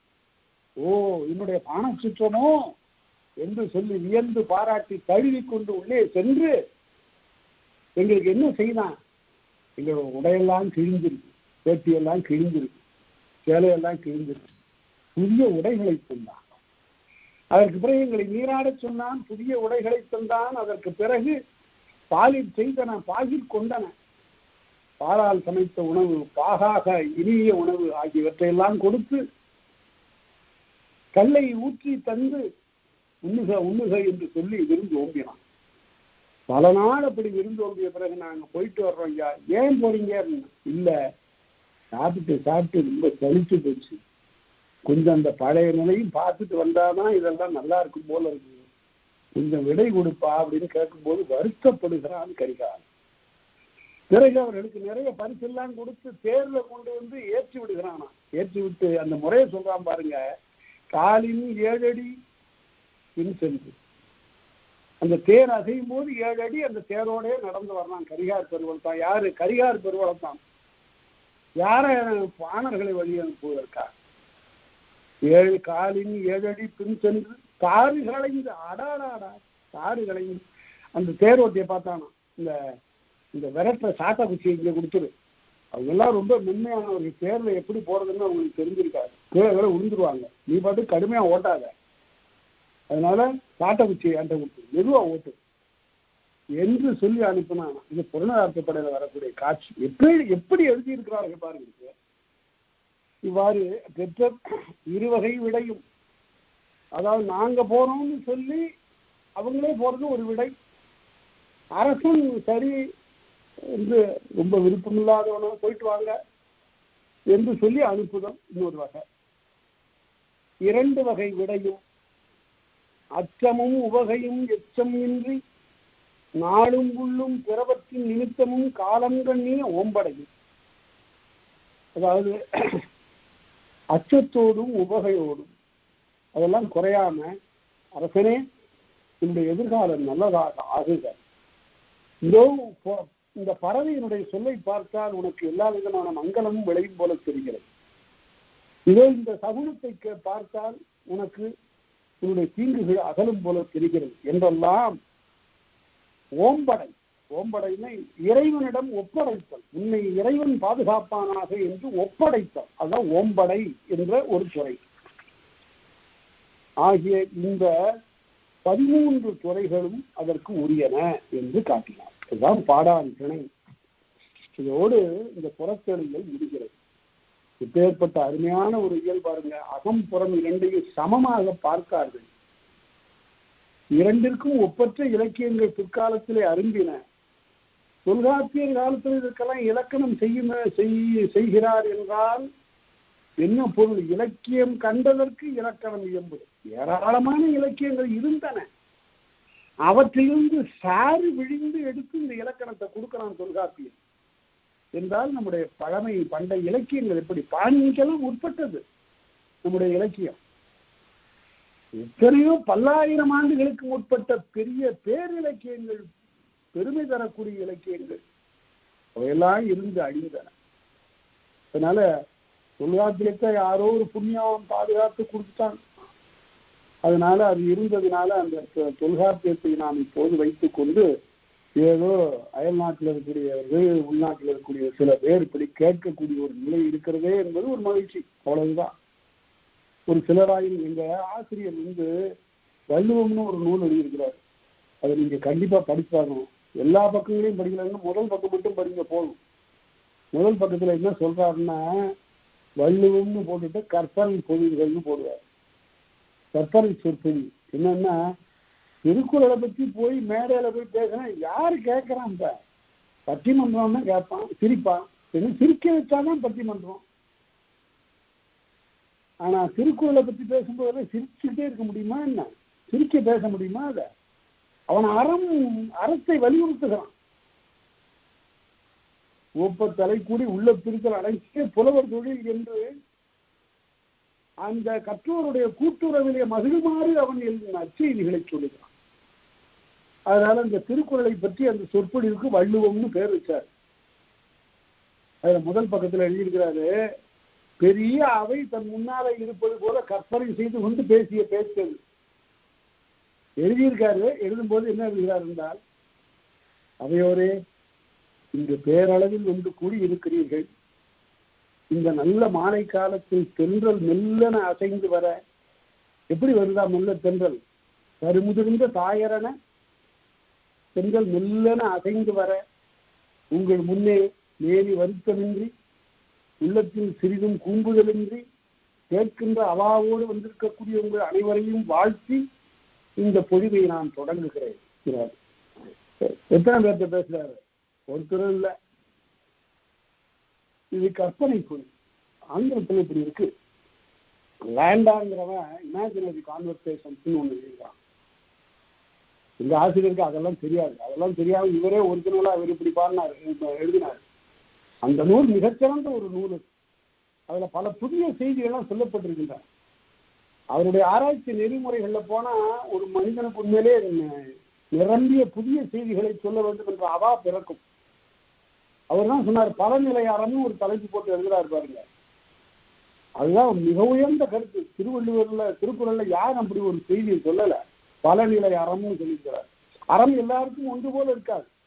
அரசனுக்கு ஓர் அறம், இல்லறத்தானுக்கு ஓர் இறம், துறவிக்கு ஓர் அறம், அமைச்சருக்கு ஓர் அறம் என்று அறம் பல வகையாக பிரிந்து இயங்கும் என்பதனை அவர் நல்ல எடுத்துக்காட்டு அவர் காட்டியிருக்கிறார். அதனால அவர் ஒரு கற்பனை பொழிவு பண்ணாரு. நான் இப்போ ஒரு வகையான கற்பனை பொழிவு பண்ணிட்டு இருக்கிறேன். அதாவது கண்ணுல பார்க்கல யாரையும், நாடுகள்ல இருக்கக்கூடியவர்கள் எல்லாம் சேர்ந்து கற்கிறீர்கள். அது ஒரு மகிழ்ச்சிக்குரியது. எந்த விதமான ஆரவாரமும் பகட்டும் இல்லாமல் அமைதியாக தொல்காப்பியம் கேட்கிறீர்கள். இதனை அடுத்த தலைமுறைக்கு நீங்கள் கொண்டு செல்லுங்கள் என்று சொல்லி அடுத்தபடியாக களவியலை தொடங்குகிறோம். இப்ப புறத்தொழிலை முடிந்தது, களவியலை தொடங்கும். களவு என்றால் இரண்டு வகையான களவு உண்டு. ஒன்று புறத்தொழிலில் சொல்லப்படுகின்ற ஒரு களவு, ஒரு குற்றம். அங்க பிறகு பொருளை அவாவுதல், களவாடுதல் ஆகியன அங்கு களவு என்று சொல்லப்படும். இங்க களவு என்பது ஒரு பெற்றோருக்கு மகளாக இருக்கின்ற ஒருத்தியை அவள்தான் கொண்ட காதலால் அவளை தனியாக அடுப்பாரும் கொடுப்பாரும் இல்லாமல் தனியாக சந்திக்கின்ற அதற்கு பெயர் களவு. இதுல பல ஐயங்களை நான் போக்கப் போகிறேன். பல பேர் தவறாக பொருள் சொல்லிக் கொண்டிருப்பதை நான் மாற்றி சொல்ல போகிறேன். அதற்கு தொல்காப்பியம் இடம் கொடுக்கும், தொல்காப்பிய உரையாசிரியர்கள் இடம் கொடுப்பார்கள். அவற்றை பாராமல் மேம்போக்காக பார்த்துவிட்டு சொல்லுவதனால என்ன ஆகிடும்னா, இந்த காலத்துல ஓடி போறாங்க அது மாதிரிதானு கேட்கக்கூடாது. அது அல்லாது. இக்காலத்தில் இருக்கக்கூடிய காதல், களவு ஆகியன எல்லாம் இந்த தொல்காப்பியத்தில் வருகின்ற களவியில் சொல்லுவன அல்ல. அது சரியாக எங்க இருக்கு சாவி? இருக்கு. அதை சொல்லித்தான் நான் இந்த களவியலை தொடங்குகிறேன். இந்த களவு என்பது இரண்டு இளம் உள்ளங்கள். அந்த இரண்டு இளம் உள்ளங்களுக்கு இலக்கணம் வகுத்தான் தொல்காப்பியம். முதல்ல பெருமையும் உரனும் ஆடுவுமேன, பெருமையும் உரனும் ஆடுவுமேன அப்படின்னா, பெருமை என்பது இங்கு அவனுடைய ஒழுக்கம். உரனும் ஆடுவுமேன வலிமை. இந்த இரண்டும் இருக்கணும். அப்படி இருக்கிறவன் தான் காதலிப்பான். அவன் தான் அந்த காதலுக்குரிய தலைவன் சொல்றான் தொல்காப்பியன். அவன் ஒரு சிறிது ஒழுக்கத்திலிருந்து தவறாதவன். அவனுக்கு என்ன வகைத்தாலும் சரி அவனுடைய காதல் நிலையிலிருந்து மாற மாட்டான். அடுத்தது அச்சமும் மடனும் ஆகிய இந்த பண்புகள் எல்லாம், அச்சம் நாணம் மடன் பயிர்ப்பு என்னும் இந்த நான்கும் நிச்சமும் உரிய பெண்பார்க்கு, நிச்சமும் பெண்பார்க்குரிய. நாள்தோறும் இந்த 4 பண்புகளும் அந்த பெண்ணுக்குரிய. இந்த 4 பண்புகளும் இருக்கக்கூடிய பெண் தான் இந்த காதல் தலைவியாக விளங்குகிறார். அதனால இளவயதிலேயே சான்றோர்களாக இருக்கக்கூடிய 2 பேரிடையே அரும்பக்கூடிய காதலைத்தான் தலைவியல் என்று பாடுகிறான். அதைத்தான் இலக்கியமாகவும் புனைந்திருக்கிறார்கள். ஆகவே இங்கு ஒழுக்க குறைபாடு என்பது ஒரு சிறிதும் இல்லை. அதை நினைவிலே கொண்டு நான் இந்த இயலை தொடங்குகிறோம். எந்த வகையில நாம இவற்றையெல்லாம் போற்றுவதே தெரியல. எப்படி நூற்பா தொடங்குறான் பாருங்க. இன்பமும் பொருளும் அரணும் என்றாங்கு அன்போடு உணர்ந்த 5 அணை மருங்கின். பொருள் சொன்னா ஒரு சில சமயங்கள்ல பாடம் நடத்துகிற காலத்துல ஒரு வகுப்புல 1 மணி நேரத்துல ஒரு நூற்பாவுக்கு மேல போகவே போகாது. அவ்வளவு விளக்கம் சொல்ல வேண்டி இருக்கும். ரொம்ப ஈடுபட்டு கேட்பாங்க. அப்படி கேட்கிற போது எல்லாரும் ஐயங்கள் எல்லாம் அறவே நீங்கணும். அப்பதான் அதற்காக தான் அவற்றையெல்லாம் விளக்கி சொல்லுவது வழக்கம். அப்புறம் காலம் செல்ல செல்ல அப்படியெல்லாம் அவ்வளவு மெதுவாக போய் கொண்டிருந்தா பாட முடிக்க முடியாது. அதனால வேகமாகவும் போவது உண்டு, திரண்ட கருத்து சொல்லுவது உண்டு, பொய்ப்புரையாக சொல்லுவது உண்டு. சில நூற்பாக்களுக்கு அப்படியெல்லாம் சொல்ல முடியாது, விளக்கி தான் சொல்லுவோம். இந்த இடத்துல பாருங்க, 5 அணை மருங்கி, அன்போடு உணர்ந்த 5 அணை மருங்கி. 7 திணைன்னு சொல்லிட்டு இங்க என்ன 5 திணைன்னு சொல்றீங்கன்னு ஒரு ஐயா வரணும். அகத்திணை 7, கடவுள இந்த 7 இடம்பெறணும்ல, வராது. கைக்கிளை பெருங்கிளை என்பவை அன்புடை திணைகள் அல்ல. கைக்கிளை என்பது ஒருவன்பால் தோன்றக்கூடிய ஒரு மயக்கம். பெருந்திணை என்பது வரைமுறை மீறிய ஒரு காதல், அளவின் மீறிய ஒரு காதல். அவையெல்லாம் அன்போடு புணர்ந்தன அல்ல. அதனால முல்லை, குறிஞ்சி, மருதம், நெய்தல், பாறை, இந்த 5 தான் அன்பின் 5 அணை என்று சொல்லப்படும். எழுதுகிற போது அன்பின் 5 அணைன்னு எழுதணும். அன்பின் 5 அணை பார்ப்பட்ட அகத்தணை ஒழுக்கம் என்று எழுத வேண்டும். அன்போடு உணர்ந்த 5 அணை மருங்கிய.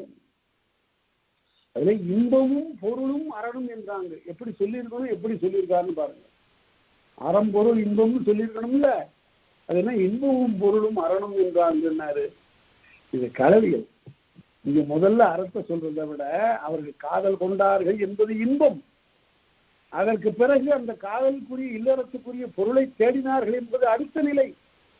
அவர்கள் அதனை கொண்டு அறம் செய்தார்கள் என்பது 3வது நிலை. அதனால இங்கு இல்லற நெறியை பற்றி பேசுகிற போது இன்பத்திற்கு முதலிடம் கொடுத்தார். இதுதான் ஒரு செய்தி உங்களுக்கு சொல்றேன். இப்ப பேராசிரியர் மூவா அவர்கள் திருவள்ளுவர் அல்லது வாழ்க்கை விளக்கம்னு ஒரு நூல் எழுதினார். படிச்சு பாருங்க. அந்த காலத்துல வந்த திருக்குறளை பற்றி வந்த நல்ல நூல் அது, திருவள்ளுவர் அல்லது வாழ்க்கை விளக்கம். நான் திருக்குறள் பேரொளி என்று ஒரு நூல் எழுதுவதற்கு அந்த நூல் எனக்கு தந்த சிந்தனை தான் அடிப்படை. அந்த நூல்ல அவரு என்ன பண்ணியிருக்கிறாருன்னு கேட்டா, முதல்ல எடுத்தோம்னா இன்பத்து பால்பார், அப்புறம் பொருட்பால்பார், அப்புறம் அறத்து பால்பார். இதை தலைகளை மாற்றி வச்சுட்டார அப்படின்னு எல்லாரும் நினைப்பார்கள். அவரு தெரிஞ்சுதான் வச்சுக்கிறார். அதை காமத்து பால்னு கூட அவர் சொல்லலை, இன்பத்து பால்னு எழுதினார். ஏன்னா காமத்து பால் இந்த காலத்துல தவறா பொருள் கொண்டுடுவான் அப்படிங்கிறதுக்காக இன்பத்து பால்னு சொன்னார். அது இன்பத்து பால், பொருட்பால், அதற்கு பிறகு அறத்துப்பால்னு வச்சார்ல. அதை கொண்டு போய் அணிந்துரை யார்கிட்ட வாங்கினார்னா திருவிக்காட்ட வாங்கினார். திருவி கல்யாண சுந்தரனார் தமிழ் உலகத்தினுடைய சான்றோர்களுக்கெல்லாம் சான்றோர், வாங்கிய நெறி நின்ற மேலோர். அவருக்கு அணிந்துரை எழுதுகிற போது வரதராசனுடைய உள்ளம் புரட்சி உள்ளம். அது முதலிலே இன்பத்துப்பாலை காண்கிறது, அடுத்து பொருட்பாலை காண்கிறது, அடுத்து அரசுப்பாலை நோக்குகிறது என்று எழுதினார். அதனால இப்படியெல்லாம் ஒரு நூலை பார்க்கக்கூடிய ஒரு பார்வை வேண்டும். அதைத்தான் இங்க சொல்றாரு.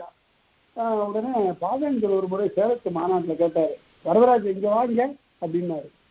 மூவாவா பாவேந்தர் பாரதிதாசன், என்ன நீ பாட்டு முதல்ல இன்பத்து பால் எழுதியிருக்கிற, காமத்து பால் எழுத மாட்டியா நீ?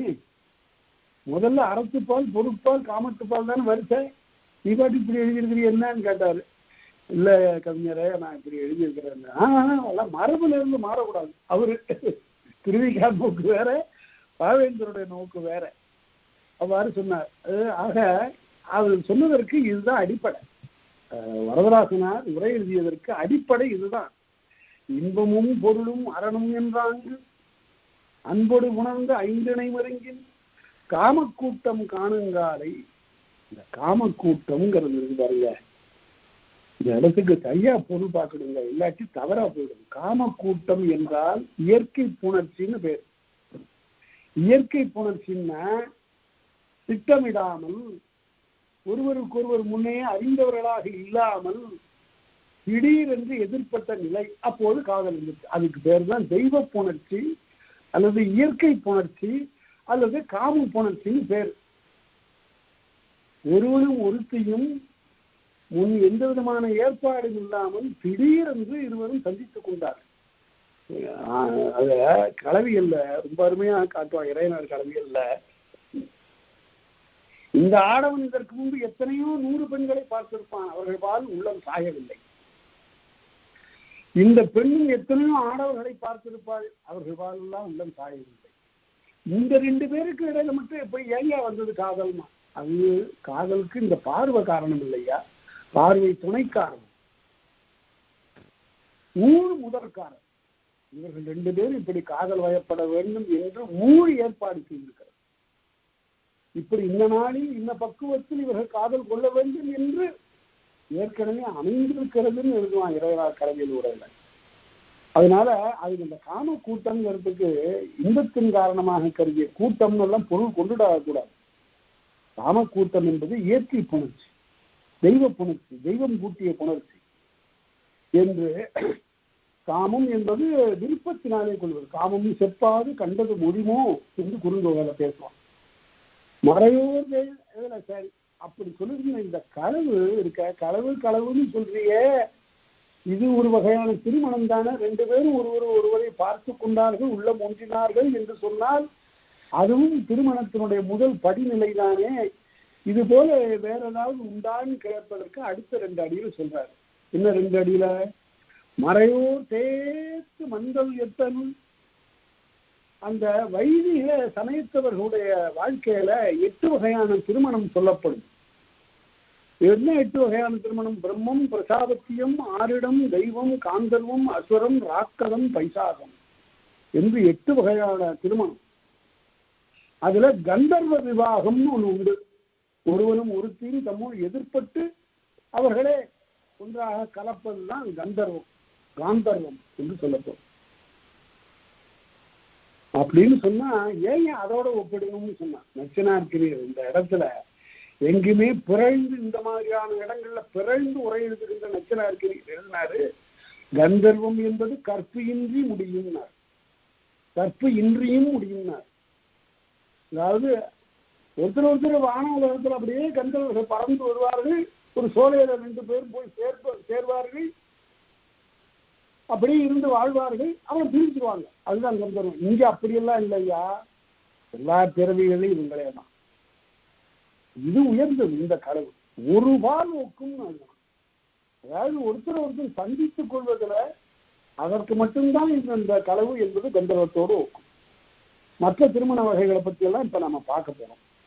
அதனால துறையமையும் நல்யாழ், யாழை கையிலே வைத்துக் கொண்டு வானிடையை சஞ்சரிக்கக்கூடிய கந்தர்வர்கள் அவர்களுடைய திருமணத்தோடு ஒரு பகுதி ஒத்ததாக அமையும் என்பதோடு நாம் நிறுத்திக் கொண்டு அடுத்த வகுப்புல தொடர்ந்து செய்திகளை காணலாம்.